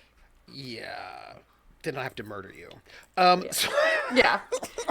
Letter of the law, not the spirit. yeah. But also, but like betrayal is bad and dishonor, is like bad. Those are bad things. Death before think- dishonor. Death before. Death before disloyalty. Yeah. That means I get to kill you if you've been disloyal to me, like you try to kill me. But also, that also means like I would die before I be disloyal to my medical doctor friend. Aw, Yeah. I'm worried now. Why? You know why. Death You all know why. before disloyalty. Yeah. Yeah. Here's the thing. I like it. I want to tweak it a little bit Tell me. because I think that disloyalty is the problem there, right? Like, because I think it's not, and this is me being a pedantic linguist, I think you death before disloyalty sounds good, but what you're really talking about is fidelity, right? The true definition of fidelity. Yeah. But it does fidelity doesn't start with a D, so it's not alliterative. That's why I'm trying to rework it. Because it's the question of the disloyalty in this part, because it's more about you, right? Like it's your fidelity and to an idea. But also the people who tried to kill me are clearly disloyal. But are they disloyal, or have they broken faith with you? Well, but it's not just me. If somebody's trying to kill me as an officer of the Caliphate for weird political reasons, they're also clearly disloyal to the Caliphate. Like they don't have any honor. Also, they're bad people, and maybe they should die.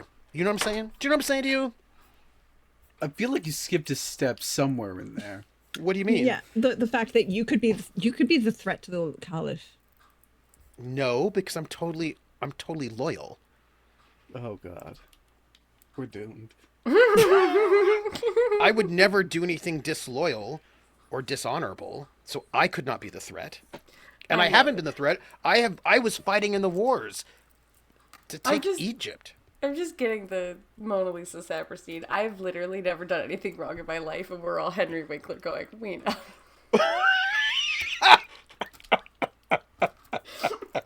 This reminds me Please. everyone thinks the messiest players are the most chaotic, you know?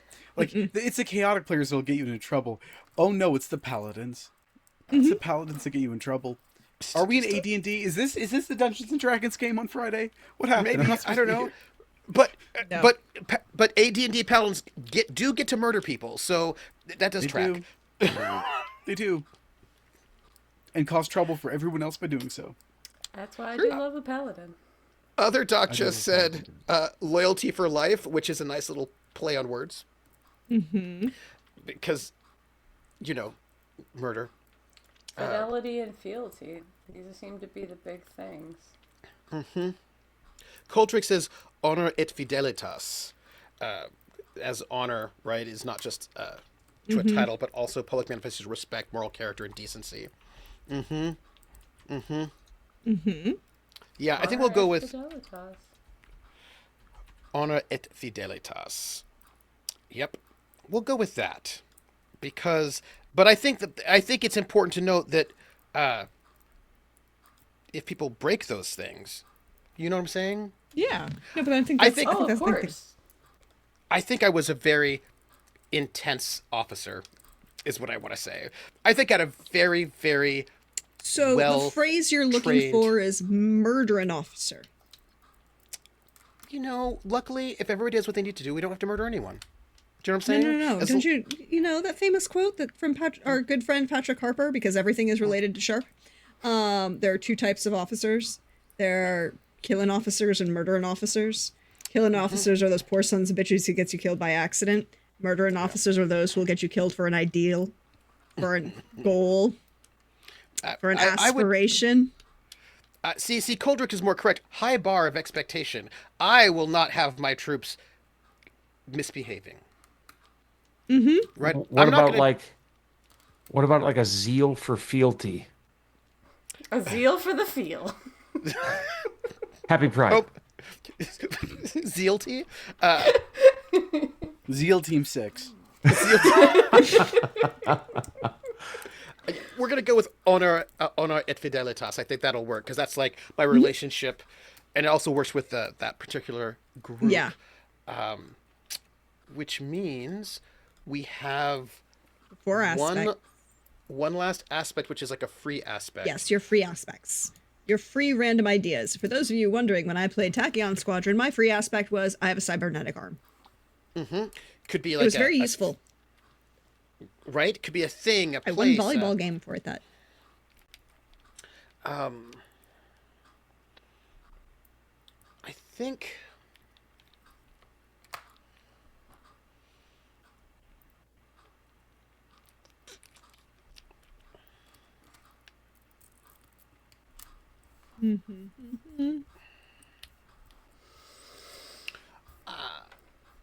I'm gonna change grizzled to decorated.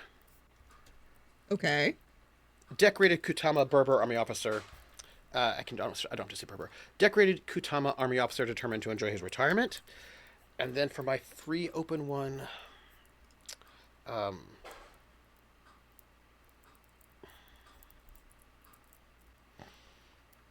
what's the current state of security in Taormina? Established as well. So hold on. I'm going to try and say this, and then Norton's going to correct me. So Alkibi? Al-Kalbi. Al-Kalbi. Thank you. All right, so that's where the stress is. Al-Kalbi is well, realistically, he was sent back to be in total control of Sicily. Well, he and his brother, after his their father had was part of the campaign. They were summoned from Sicily, was the governor or emir, and then had come from Sicily back to North Africa to help with the campaign again into Cairo. But the bureaucrat that was left in charge allowed for the army to rebel because he was a stupid asshole. And then so Al-Kalbi and his brother are sent back, and Al-Kalbi is basically like, no, we're not dealing with this shit. And he puts down hard any rebellion and is basically seen as like, you know, the sergeant in Full Metal Jacket? You hate him, but you respect the fuck out of him. And he's basically restructured the army, so he is the head. He is a member that is of the army that is fully respected. So the security at the moment is the army is fully in support of the emir. There are no the island is in total control of the Islamic of the Muslims.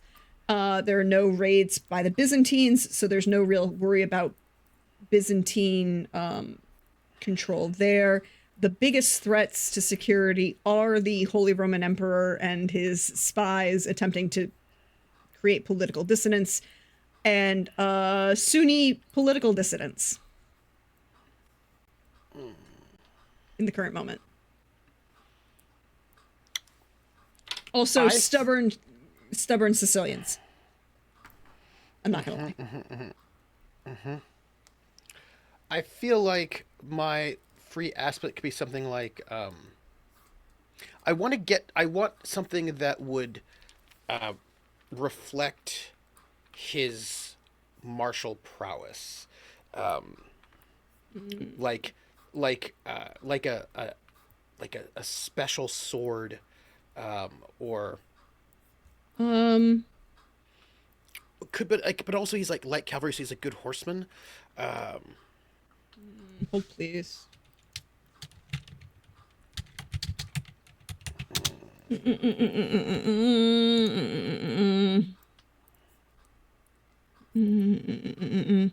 So hey, do you want a really cool thing? Tell me. Now that Syria is part of the Fatimid Empire, you could have a Damascus steel sword.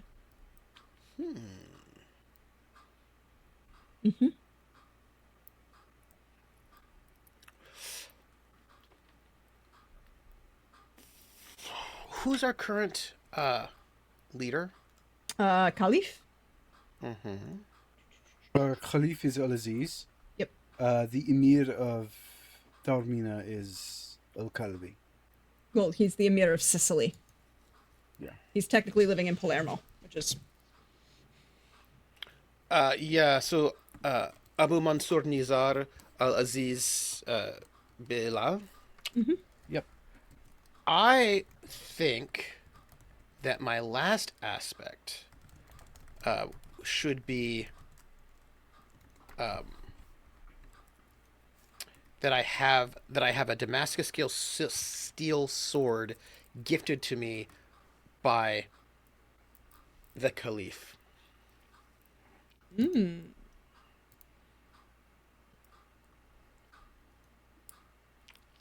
That's what I think. For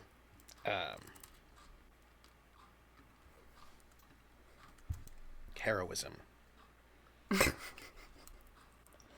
What? I don't know why it made me laugh. Heroism in the. Oh. Oh, I know exactly We've why. reached delirium. I know Hold on. Keep going. No, we've reached delirium. It's okay. Yeah, so I'm gonna say wielder of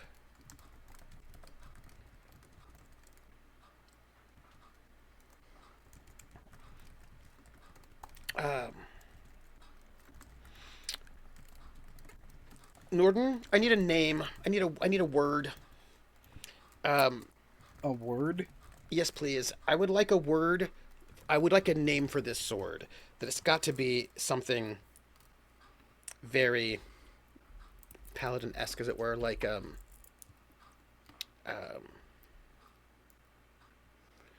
bravery, or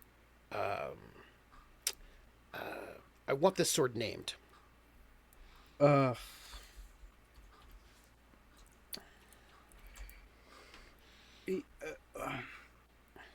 Ul Sharif, the Honorable. A-L or E-L? A-L. Thank you. Wielder of Al-Sharif. With an F. A Damascus steel sword. Gifted by the Caliph himself. Some people wanted to kill me. I'm serious about this, though. I'm just proud that we didn't go for the very obvious vulgar jokes. I don't know. No, what but you're Al talking Sharif about. is that if the Caliph gave you that, it's basically calling you family. Yeah. Because And Al then- Sharif is also a title used by the descendants of Muhammad. Yeah. I don't know why anybody would want me dead. I did a good job. Whatever. Yeah, you got called a special boy by the king, Yeah. Oh, I think and thus you're a looked good over boy. by. A lot of people were like, "What the? Not this guy, this guy." Oh, People have been everybody's poisoned for jealous. less. People have been poisoned for less. Yeah. You are in Sicily. Shit ton of people have been poisoned for less. By the way, hi. If you don't know, there's a new musical that's being workshopped and having its premiere in PAC NYC in July, written by Jennifer Nettles, about Julia of Palermo. Oh, wait. So there you go. That's what you need to know. That's my final aspect is that I'm the wielder of Al-Sharif, a Damascus steel sword gifted to me by the Caliph himself. That makes sense. And for those who don't know who Julia Palermo is, admittedly, she will be a couple hundred years later, but she's also, her name is actually Giulia Tofana, i.e. the woman who invented Aqua Tofana. I'm just very excited about this. She just is very good at, A little bit of... Oh, man. I can't believe somebody was talking smack about me behind my back, and I don't like it. Sorry. I just have Hi, feelings about Dale. it. Yep. Oh, man, I'm so mad. Sorry. I'm just so mad that I was like... I had to leave. It's fine. Orange child emerges. What are other people's free aspect? Yep. What do we got going? It's gonna take a lot for me not to just say it's my gold chain. 955. We're in... Wait. What year? We're in 976. 976, yeah. Gosh, I love the kitties. It is hard for me not to say just the gold chain because I think there needs to be something more to it than that. Yeah. But like we all know that the gold chain is the free thing. Like it's just gonna always be Two gold chains. two gold chains. look, I know I've told this story before, but I'd like to remind everybody that my brother-in-law, wonderful guy, we like him. He's also Sicilian. However, he showed up to Sunday dinner at my mother's house in a tracksuit and chains, and I'm like, you work in finance for Dooney and Burke. This is a choice. It's By the way, for the record, tracksuit life calls you. not the current Caliph, but his father. It would have been. Oh, that's even worse. Oh, Great. oh. Dude, Yeah. fucked up there. I'm so sorry. Papa.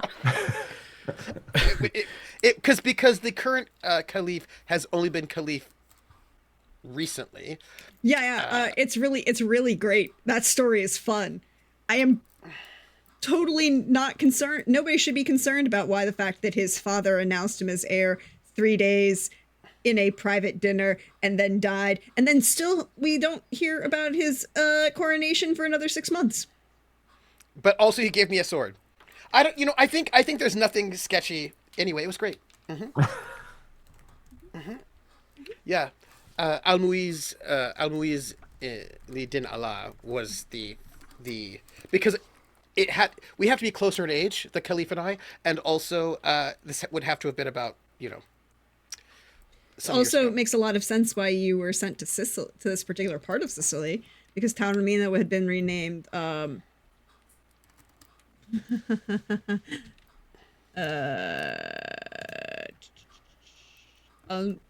Musea.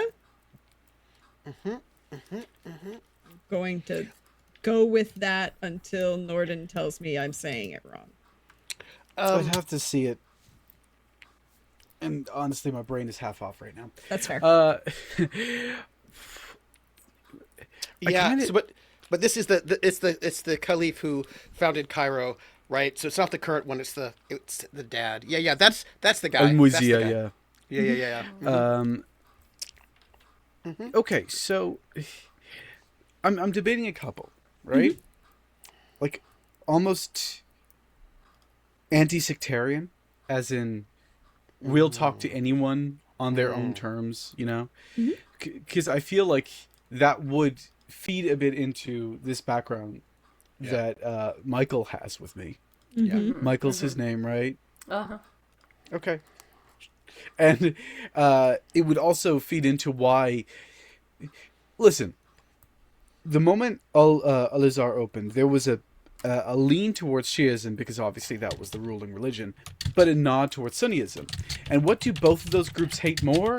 Some guy who's like, okay, Yeah. I'm not going to pick a side. Yeah. So and would also right it feeds into that. The other thing is the other one I was thinking about was Living Library. Ooh, that's good. Yeah, I like both.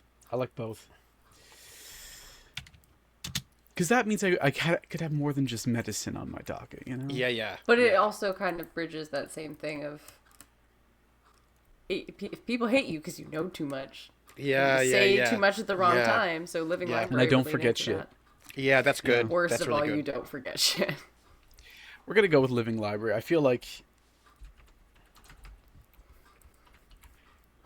that's what we're leaning towards, and I'm happy to take it. Living Library. So, comforting scholar turned political outcast, desperate truth seeker, world's educator, experimental medico, Living Library. I am very, very, very academic. Yeah. Yeah. So academic. So look, one of us had to be. I'm the nerd. Oh. Y'all have like skills. I have knowledge. You're the wizard. No, that means I'm the squishy. So squishy. No. That's why you have a big, strong soldier friend that can protect you. Just in amongst case you other need it. things. What? Amongst other things. That's fine. Yeah. Yep. What about other people's fifth? I'm also thinking that maybe I was sent out here to Sicily after he died. Oh, you're like hasty Kelly's escape. friend. Yeah. Either it happened when Cairo was founded and then I had to leave, or it was right because he died in 75, which Yeah, was he last died. year. He died in in December. Yeah. So it might have been that he died and then I had to leave. But I didn't think I needed to leave. I think it would have been fine. Oh, you needed to leave. Oh, that may have also played into the whole reason about why there's a 6-month period between his father's death and his coronation. Yeah, so I have been here for a year. Not Because even yet, Yeah. right? Because if the Caliph died in December and we're planning this game in August, it hasn't even been a year. I wasn't going to leave. Do you know what I mean? Why would I? And then that gives a bigger reason for the length of time that you knew Norden in Cairo, Yeah, right? Like you that's knew right, him yeah. longer in Cairo. Yeah, absolutely. And I can hear that cuckoo clock. It is a very loud cuckoo clock. It is. It's so loud. My character cares about fairness, I think, quite a lot. Anyway, what are other people's fifth at last free aspect? Yep.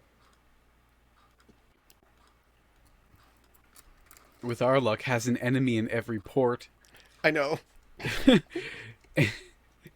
And the That sounds like- Hatfields and McCoys of Sicily. What? No, not us. The Hatfields and McCoys. Okay, look. I would like to remind you all, the Hatfields and McCoys are, what's the word I'm looking for? Best friends. No. The word I'm looking for is infants when it comes to hating on each other. We would like to remind you that Sicily invented this word. It's called vendetta. We're doomed. We're doomed. Nobody We're can just a hate bunch like of a dead people. Sicilian. Like the literal word vendetta is Sicilian. I have a question for all of us. How are we still alive? It's been less than a year. I'm very careful. I would also like to point out that apparently Trooper's got a very good friend in high places. I don't know who it is. Who's looking out for him. I don't know who it is. I do. But I think maybe Billy's character knows. I don't know. Oh, Doesn't know, I think it's what we established. He doesn't know who. No, there was a very obvious. I will tell you right now, Billy does not know. Salvatore does not know who hired him. There was a very decent minion who was sent. I think my character was not intending to leave Cairo. I didn't think I needed to. I think it was going to be fine for me to stay there. And then I think that I left Cairo because Billy's character made sure that I did.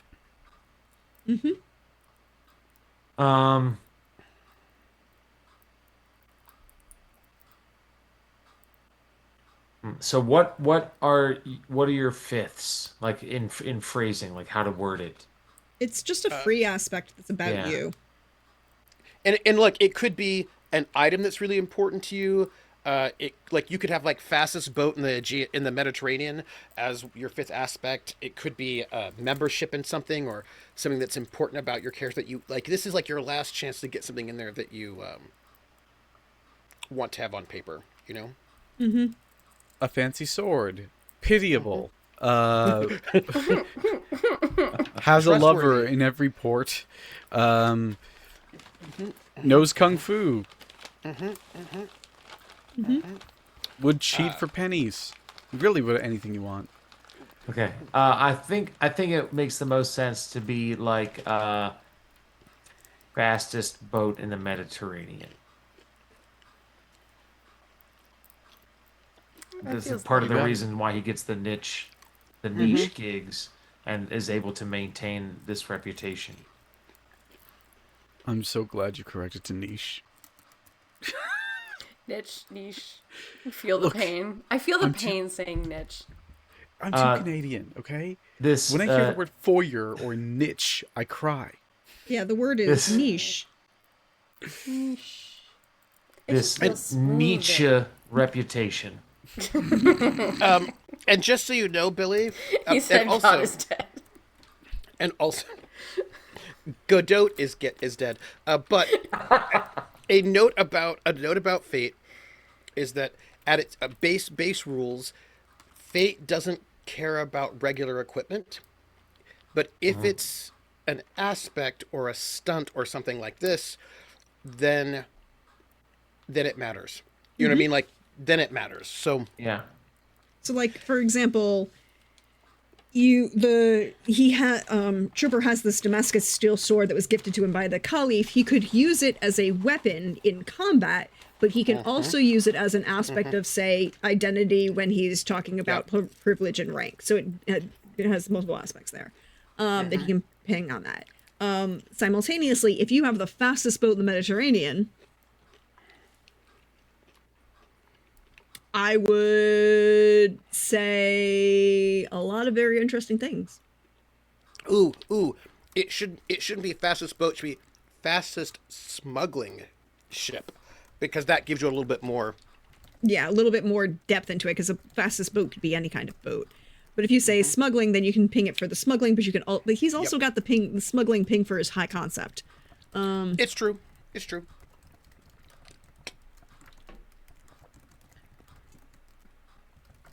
I would say, if you wanted, rather than the fastest smuggling boat, would it say, no, smuggling boat works. Because if he really needed to, because here's another rule about Fate: you can only ping an aspect once per roll. So if you were trying to smuggle something in a boat and you needed a +4, you could not use your high concept twice. You'd have to use two different things. So you could use your high concept once for a +2, and then also your boat for another +2, giving you a +4. But you can only use and you could use multiple. You can use the same one for multiple rolls, but you can only use an aspect once per roll. It's why if you want to be a specialist, it is perfectly fine to double down on like to like aspects. Whereas if you're one of those people who's new to the city or whatever, you might want to have a bunch of aspects that are completely random and different from each other. So you're more of a generalist. Yeah. Mm-hmm. So then, yeah, let's say fastest smuggling boat in the Mediterranean. Yeah. I would like to point out two things, right? This boat is dedicated to smuggling, which is a very particular type of boat. Number two, you said fastest. That is the superlative you gave this ship. As opposed to stealthiest, or most robust, Or safest. or safest. Safe. Felt I should throw those things out there. Yeah. Nothing's unsinkable except Molly Brown. I've heard that about her. It's a decent musical. Yeah, I can't think of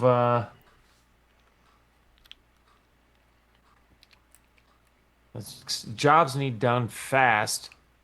They also need done discreetly. But if you were to choose one, like if you get caught, stealth is over. You could still be fast. Yeah.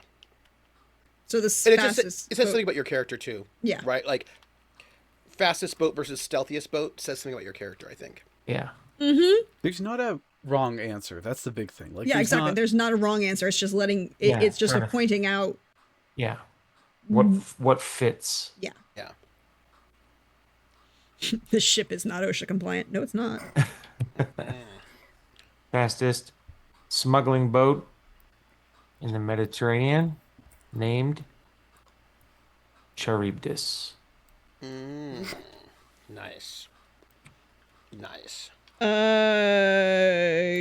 Okay, that's a choice.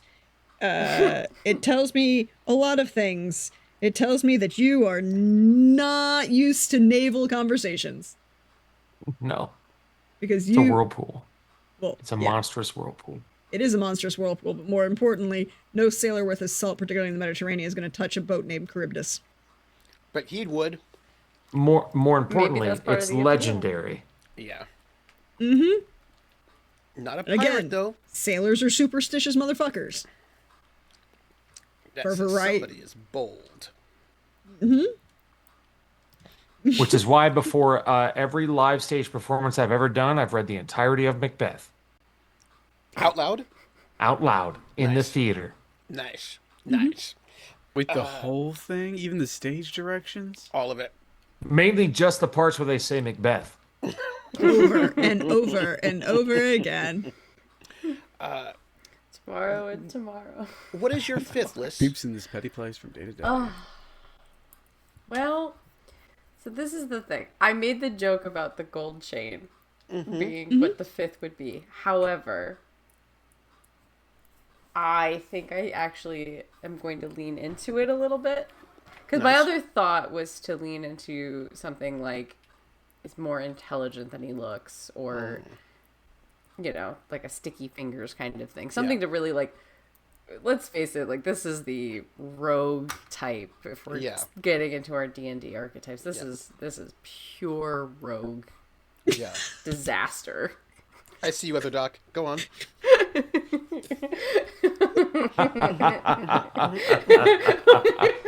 I'll say Full it. circle. That's my Happy weapon pride. of choice. Is this hammer. That's what she said. Go ahead. Comes in 3 settings. I would like to point out frequently. I would like Happy to point. Pride. I would like to point out that anything that involves Charybdis is obviously an orgy. Obviously. Obviously. Yes, that's my fifth aspect. Is that Michael is Like I told to my soon-to-be boyfriend Kader, enough orgies. Carrick, you don't like him. You just need tacos. Sorry. I don't Those are think he likes delicious. orgies, to be honest. Tacos are delicious. Are there orgies in your Witcher game too? No. They're No, there's a Kader. No. That's the problem. He's still there. He's still He's around. just orgies. No one's He's- there. What? How? We'll cut to that later. Right now we're in Fate. But hey, if you're watching this and you haven't seen our Witcher game, you should check it out. It's over there. Yeah. So what are you doing you're with the leaning chain? into your What are you gold doing with the chain. chain? So yes, I could lean into the sticky fingers aspect of it, and perhaps maybe that is where the chain came from. But I was thinking that the chain speaks to Mama's Boy kind of covered that. I was going to say to a secret sentimentality. Ooh, unless the chain shows, but what's on the chain doesn't, Wealth. right? Also true. Is it a cross and a secret dedication to faith that is perhaps a little hidden? Ironic, given the profession and skills that come with the profession, but it could be. But it could also be symbolic of wealth, right? Exactly. I mean, that could be easily a front, though. That's true. So it's that. I'm between using the chain for that or going towards let's just lean in hard and get right into them sticky fingers. Oh, but also a chain is also fetters, right? So that could be symbolic as well. A golden That's chain true. Yeah. It's also could who also be about. gave you the chain. Well, that's why I was thinking it's quietly sentimental because it's like, where did the chain come from? Plus, it doesn't mean that the chain was gifted necessarily. It could have been acquired. So I think the chain has, and I think I'm going to list it as you could never break the chain, because no matter what the chain actually is, whether it's the secret cross, if it's the sentimentality of who it came from, whose it was originally, if it's a sign of wealth, you can't break the chain. Which means you can use that for will, resisting influence. You could, There's a lot of things that could be a lot of things. So It many could hurt. things. It could help. I could ping that so many ways. It could be a weapon. Then if you want it to also be what you have to say heavy. The word heavy has to be involved. Not in that chain. necessarily. I can't break it. You can't break the chain, so you can just strangle somebody with it. Oh, Also, yeah, you that's can garrote true. someone out of it. Yeah. Nice. I wasn't thinking hitting them with. I was thinking garrote. Oh, nice. I'm so sorry. Forgive me. I am I knew where it so was sorry. going. Remember, we're leaning Into the stereotypes. Yeah. Also, strangling someone with their own chain and then taking the cross and chain with it is, a trophy of the murder. I'm just saying. Classic. Classy. But we don't No. know we don't know all the details. Yep. We don't know where it's headed. It's just you can never break it. I think. Oh, are we Jordan. using? What is Jordan, your what are you fifth? doing? What's your Living freebie? library. Oh, yeah, oh, sorry. Wow. I totally blanked for a minute. It's okay. Trooper, you had a question. Are we using What skill list we're using? standard? Which is the classic display. And if we go to the compendium,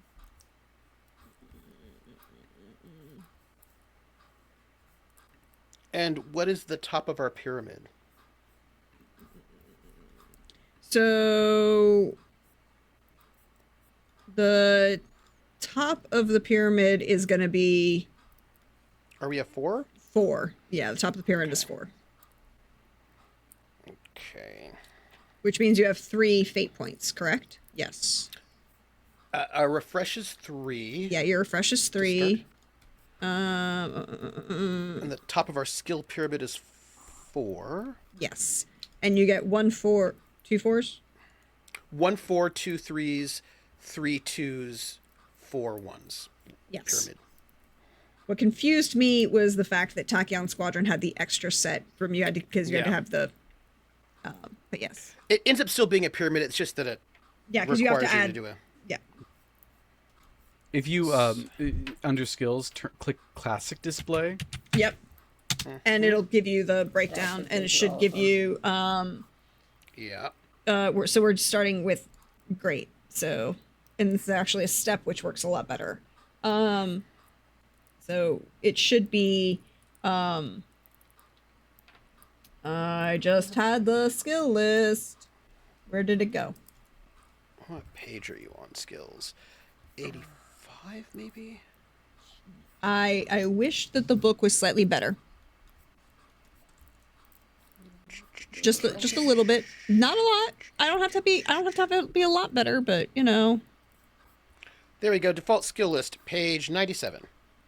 Thank you. 97. There we are. That's the default skill list. You can add stuff to it, or our dear GM. I think page 97. I think. Correct me if I'm wrong.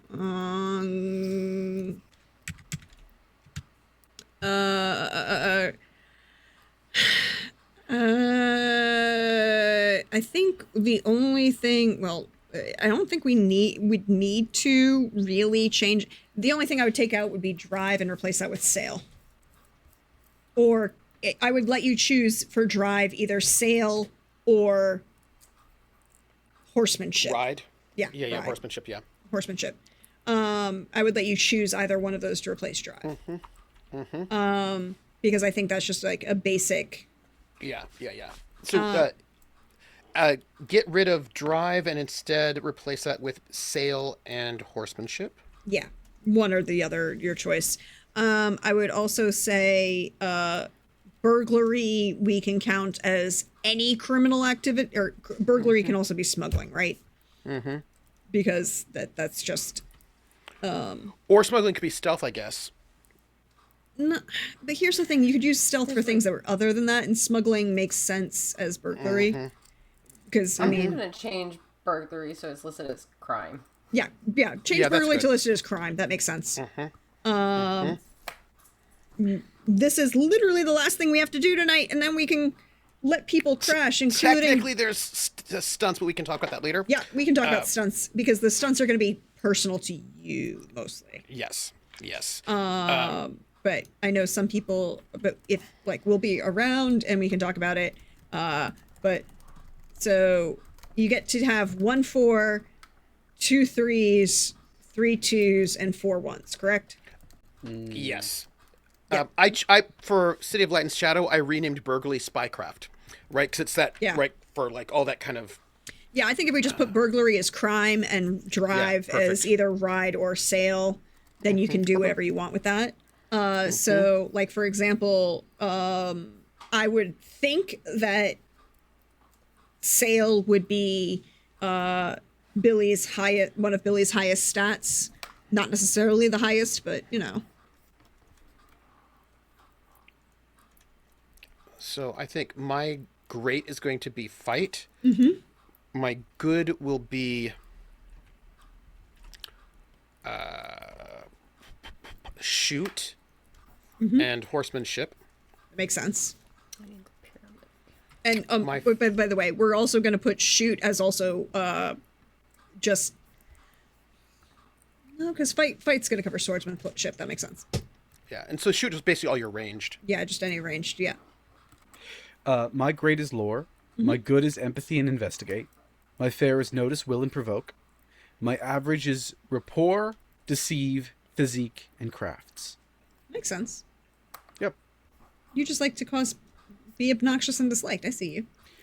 I'm I'm a likable person, okay? You just rub people the wrong way. Comforting scholar. Comforting scholar. I rub asshats the wrong way.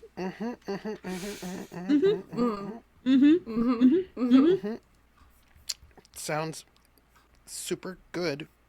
Totally normal. Totally normal. Let me see. I've got my greatest fight, my good is shoot and horsemanship, my fair is rapport, physique, and athletics. I just got to figure out my average. Resources? Oh, resources. Hold on.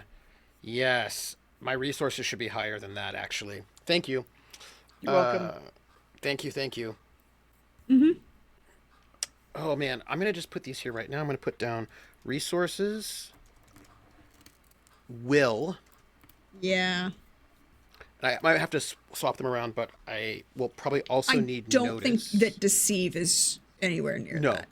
No, I don't. And for the record, Alyssa and Billy, you have all of the skills. All the ones that are not on your pyramid, you have at 0, basically. Yeah.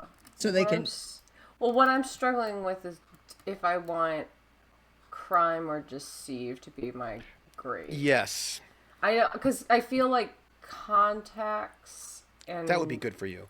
Contacts is definitely a good, and I think notice should be a good given Yeah. the skill set. But here's the trouble thing. I think I'll be honest. If you think about who your character is, the great skill isn't the crime. The great skill is the deceit. Yeah, that's Con man gonna do versus yeah. I'm still gonna B&E. put crime as a good though. Well, Yeah. so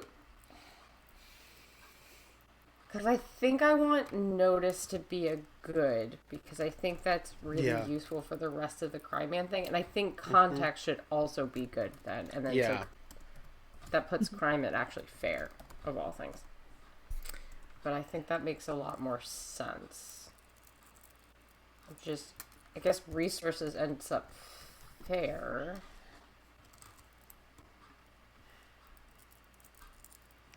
I just love saying crime instead of burglary. It's good though. It's good. I mean, as we've been saying all night, happy Pride, everybody. Yeah. Be gay, do crime. I'm gonna go with. Okay, one more investigate for average. What are we thinking, Billy? You're muted, so we can't hear you. All right, sail is top. Good is notice and stealth. Makes sense. Fair is, let's go.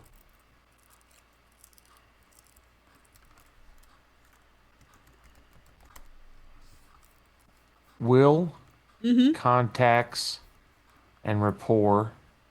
Makes sense.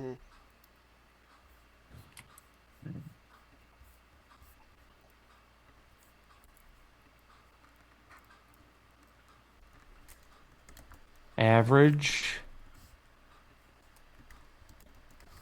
simian cybernetics. Nice, nice, nice, nice. Let's go average. Is anybody good at investigate here, by the way? I put investigated as average. I'm at good. Okay.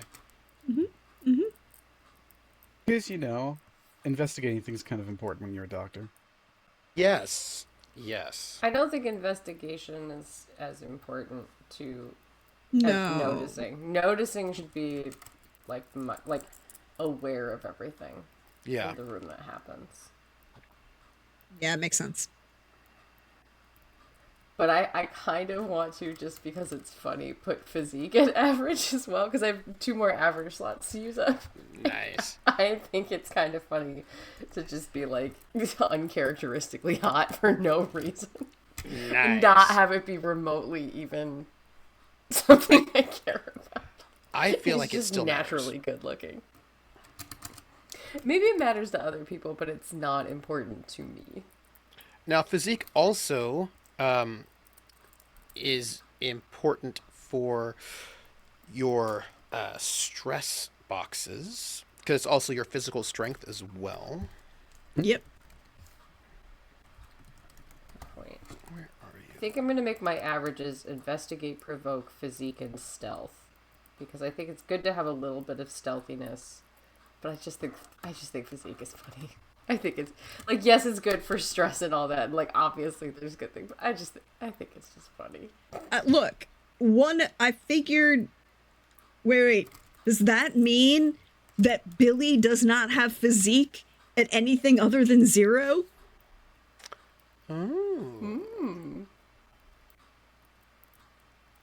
Just thought I'd throw that out there.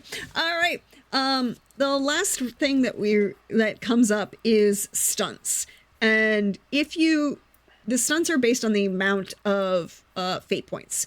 So if you choose to take 3 fate points, then you get 3 stunts. If you want 4 stunts, that means you only get 2 fate points. If you want 5 stunts, you only get 1 fate point. And that's the most you can do. And for those of you who are not Norden, stunts are there are a couple things you can do with a stunt. Like, a stunt can let you one average thing is, like, in a very specific circumstance, you can get an automatic +2 on 1 action, right? Base fate has 4 actions: attack, defend, create an advantage, and overcome. So, and you can use a skill, right? So, like, if you want to climb over a wall, that's going to be probably athletics with the overcome roll. If you want to dodge, that's going to be defend using athletics. Athletics is not a skill you can use to attack. But you could take a stunt that says when you are parkouring, you can, like, if you're like running along walls or whatever, you can use athletics to attack. Right, like, so you can do a substitute. It will allow you to use a skill that is not normally used for something in one thing. Or you could say, because I have a stunt that says, like, field doctor, field surgeon, right? So that you could get an automatic +2 whenever you're trying to heal someone in the middle of a conflict, right? Or right, so you can either get a situational +2 on one move with one skill, or you can swap skills, or you can like, if you succeed, you get an extra +2 to the roll. So it's usually a little bit of an extra. But what's meaningful about it is that it tells you something about, like, because fate starts really broad, and then you just get more narrow, right? So Yeah. yeah. I So, got an like- example The most for you. narrow. One of my stunts is practiced pariah, which gives me a +2 to defend against attacks that use provoke. that relate to shaming and intimidation. Oh, that's good. I like that. For example, the one I and Trooper worked very hard to write for Tachyon Squadron for Bastiana was extra peppermint aggressive gum. Maximize a Yes. die when using provoke to overcome or create an advantage against a single person when defending a fellow squad member in a conflict using the gum. It was great. I was like, I'm going to pop this bubble gum in your face. Yes, that is true. Fun. And the other one we did was survivorship bias. You know the vulnerable points of your fighter, spend an invoke to choose where on a fighter you can get hit when in combat. Which was basically my way of playing with actual fun shipy stuff. But I can understand if you don't have all of those right now.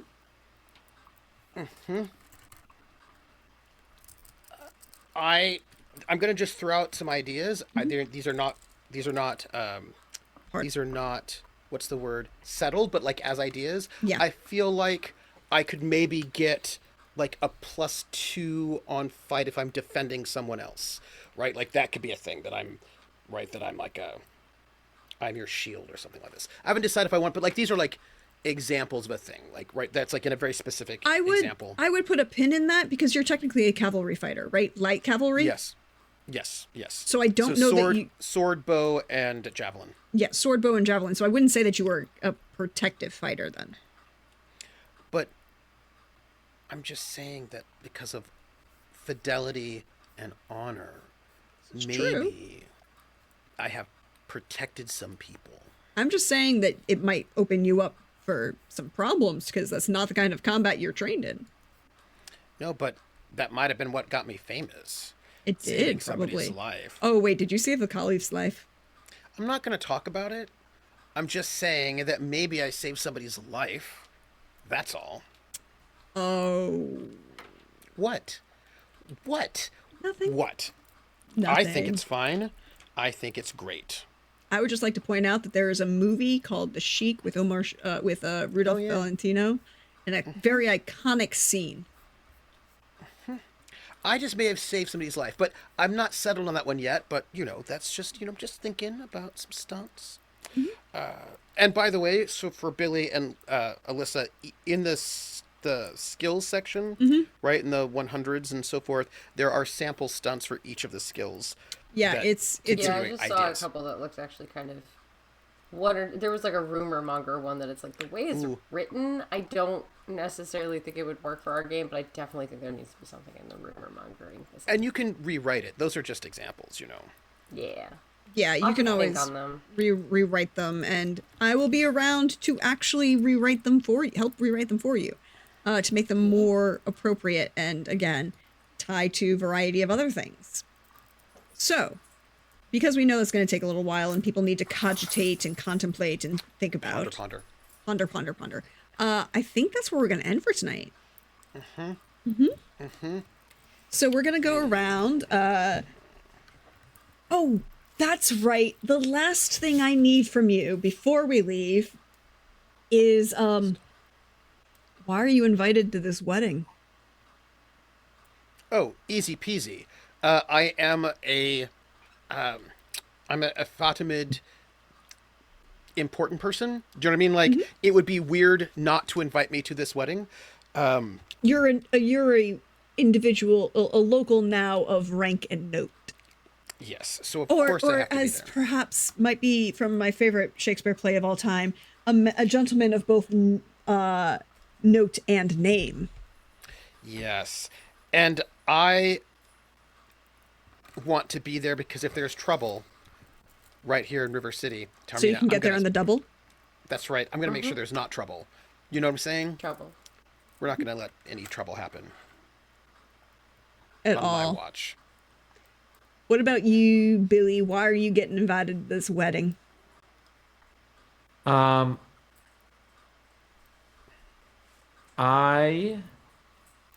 imagine that due to the lucrativity of the people in the wedding, wanted some very particular desserts. Oh. And here I thought you were gonna say that you were coming with my family because we were definitely invited. Oh no, every one of you got an invitation. You are all We're getting getting like in- invitations. we are Yeah. notable people to keep in your Interesting. whole family. You're not coming with my cousin? I mean, Interesting. I mean, well, yeah, it is assumed that I'm coming with your cousin, but Phrasing. I don't need to know what you do with her. Unless it's marriage. but I think too, perhaps it's so formal that they only invited married couples, and I didn't get an invite through there, so I had to find a way to get an invite outside of the normal familial relations. If you just made an honest woman of her, you could have avoided all that trouble. Oh, you two are gonna be hilarious, and I'm gonna love it. And I'm gonna be. Yeah.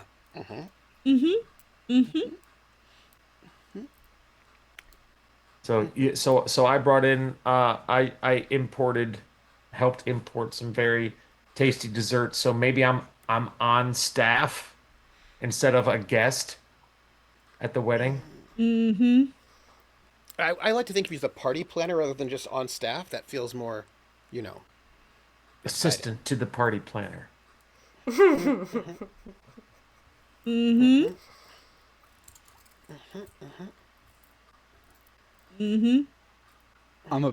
I was a professor at Al-Azhar, and I'm a noted doctor. I feel like I don't really need to describe why I got an invitation. Yes.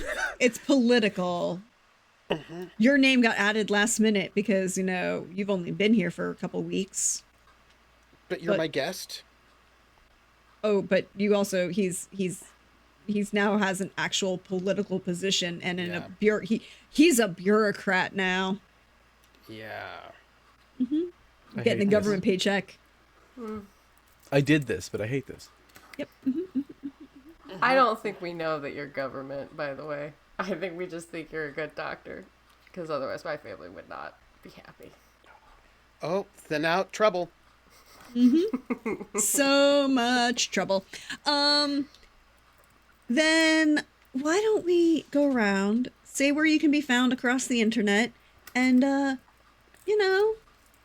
just share some love. We're gonna go in reverse order, so we're gonna start with Alyssa.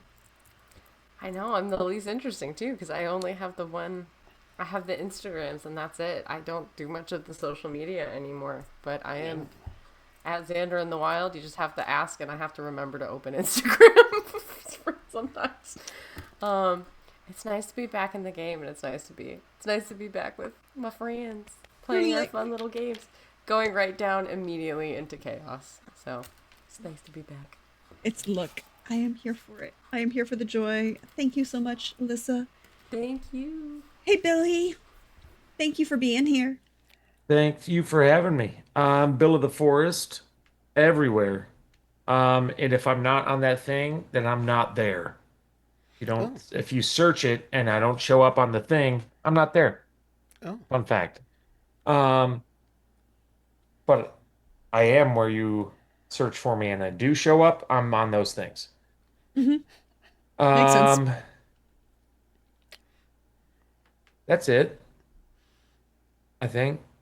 That's everything. I'm stoked to play with my friends again. I don't know if you have been tuning in from the beginning, but it's when I'm awake, it is a riot.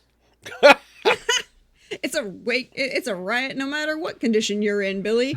I would like I to perceive it to be a riot when I'm awake. I perceive nothing when I am asleep. This is a dream. This is a dream you're having. It's okay. We appreciate you, Billy. And I appreciate you guys. Trooper. Hey, I'm Trooper SJP, and I'm just looking at the stunts, and on page 103, there is a cyborg simian who's getting some mechanical help from a anthropomorphic squirrel, and I'm just looking at Norden and Billy's characters right there. And I am Trooper SJP, and I'm happy to be here. I'm very excited for my paladin, who maybe save the Caliph, and maybe, apparently, according to Billy's character, somebody tried to kill him, which is terrible. And I'm excited to find out how this wedding is going to go because it's gonna be great. I'm also excited for Alyssa and Billy to be playing Fate for the first time. I'm really excited for that. I'm so excited. You can find me. Also, I'm excited for Prax to tell us history things regularly. And I'm excited for the peer review and the reading list and also the musical playlist, which has already been shared with us. I don't know about you all, but we've got it. And let me see. You can find me. Today is Tuesday. You can find me Friday. This Friday at 7 p.m. Eastern on my channel. I'm going to be doing something RPG related. It depends on how much work I get done between here and there, what exactly it will be. But the Friday after that will be the session 0 for my AD&D campaign, Summerlands. AD&D First Edition, old school. And I've got to decide what I'm going to do with the rules because the books came out a year apart. The Monster Manual was 77, the Player's Handbook was 78, and the DMG was 79. And they don't all say the same things about how things work, which is pretty cool. Also badly edited. Awesome. And but you can find me then. And then this Sunday, at 8 p.m. Eastern over on Otherdoc's channel, you can find me for Lords of Gossamer and Shadow, which is going to be our last episode of this season before we get some epilogues a little bit later in August. But that should be fun. And you should also see me stalking each one of these wonderful, lovely players and GM. And by stalking, just like being in the background, being Lord Math, causing people agita. That's me.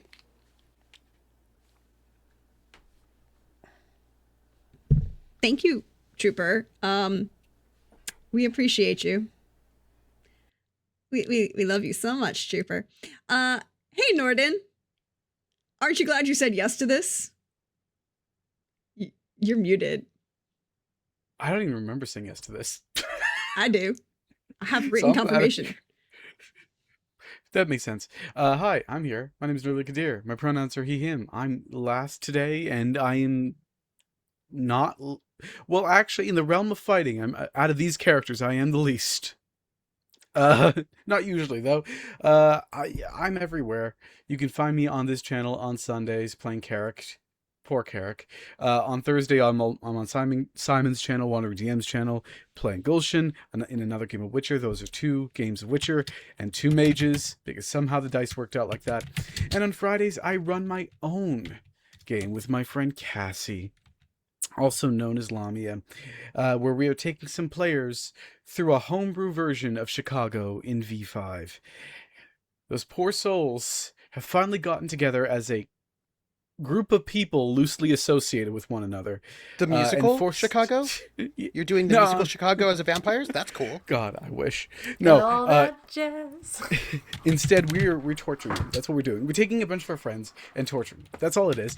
But they finally got together. And now this means that we can really put the screws to them and say, oh, you can do whatever you want. And we can give them consequences based upon whatever they want to do. It's a lot of fun. This is the first time I'm storytelling anything on stream.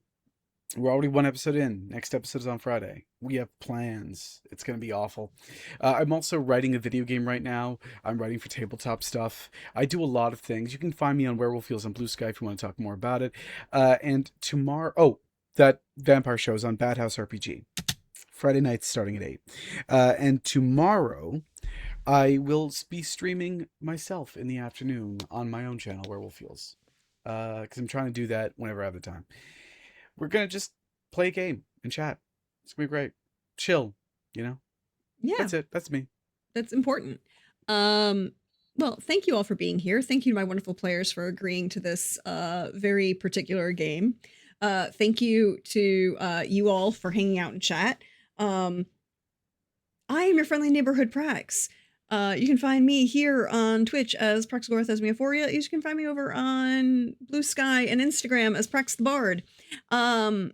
You if you missed out on any of this, and hey, High Shelf Collective, we see you coming in. Thank you coming in for all this. If you want to check out the rest of our session 0 for this upcoming Fate game, hi, there's a YouTube. It exists.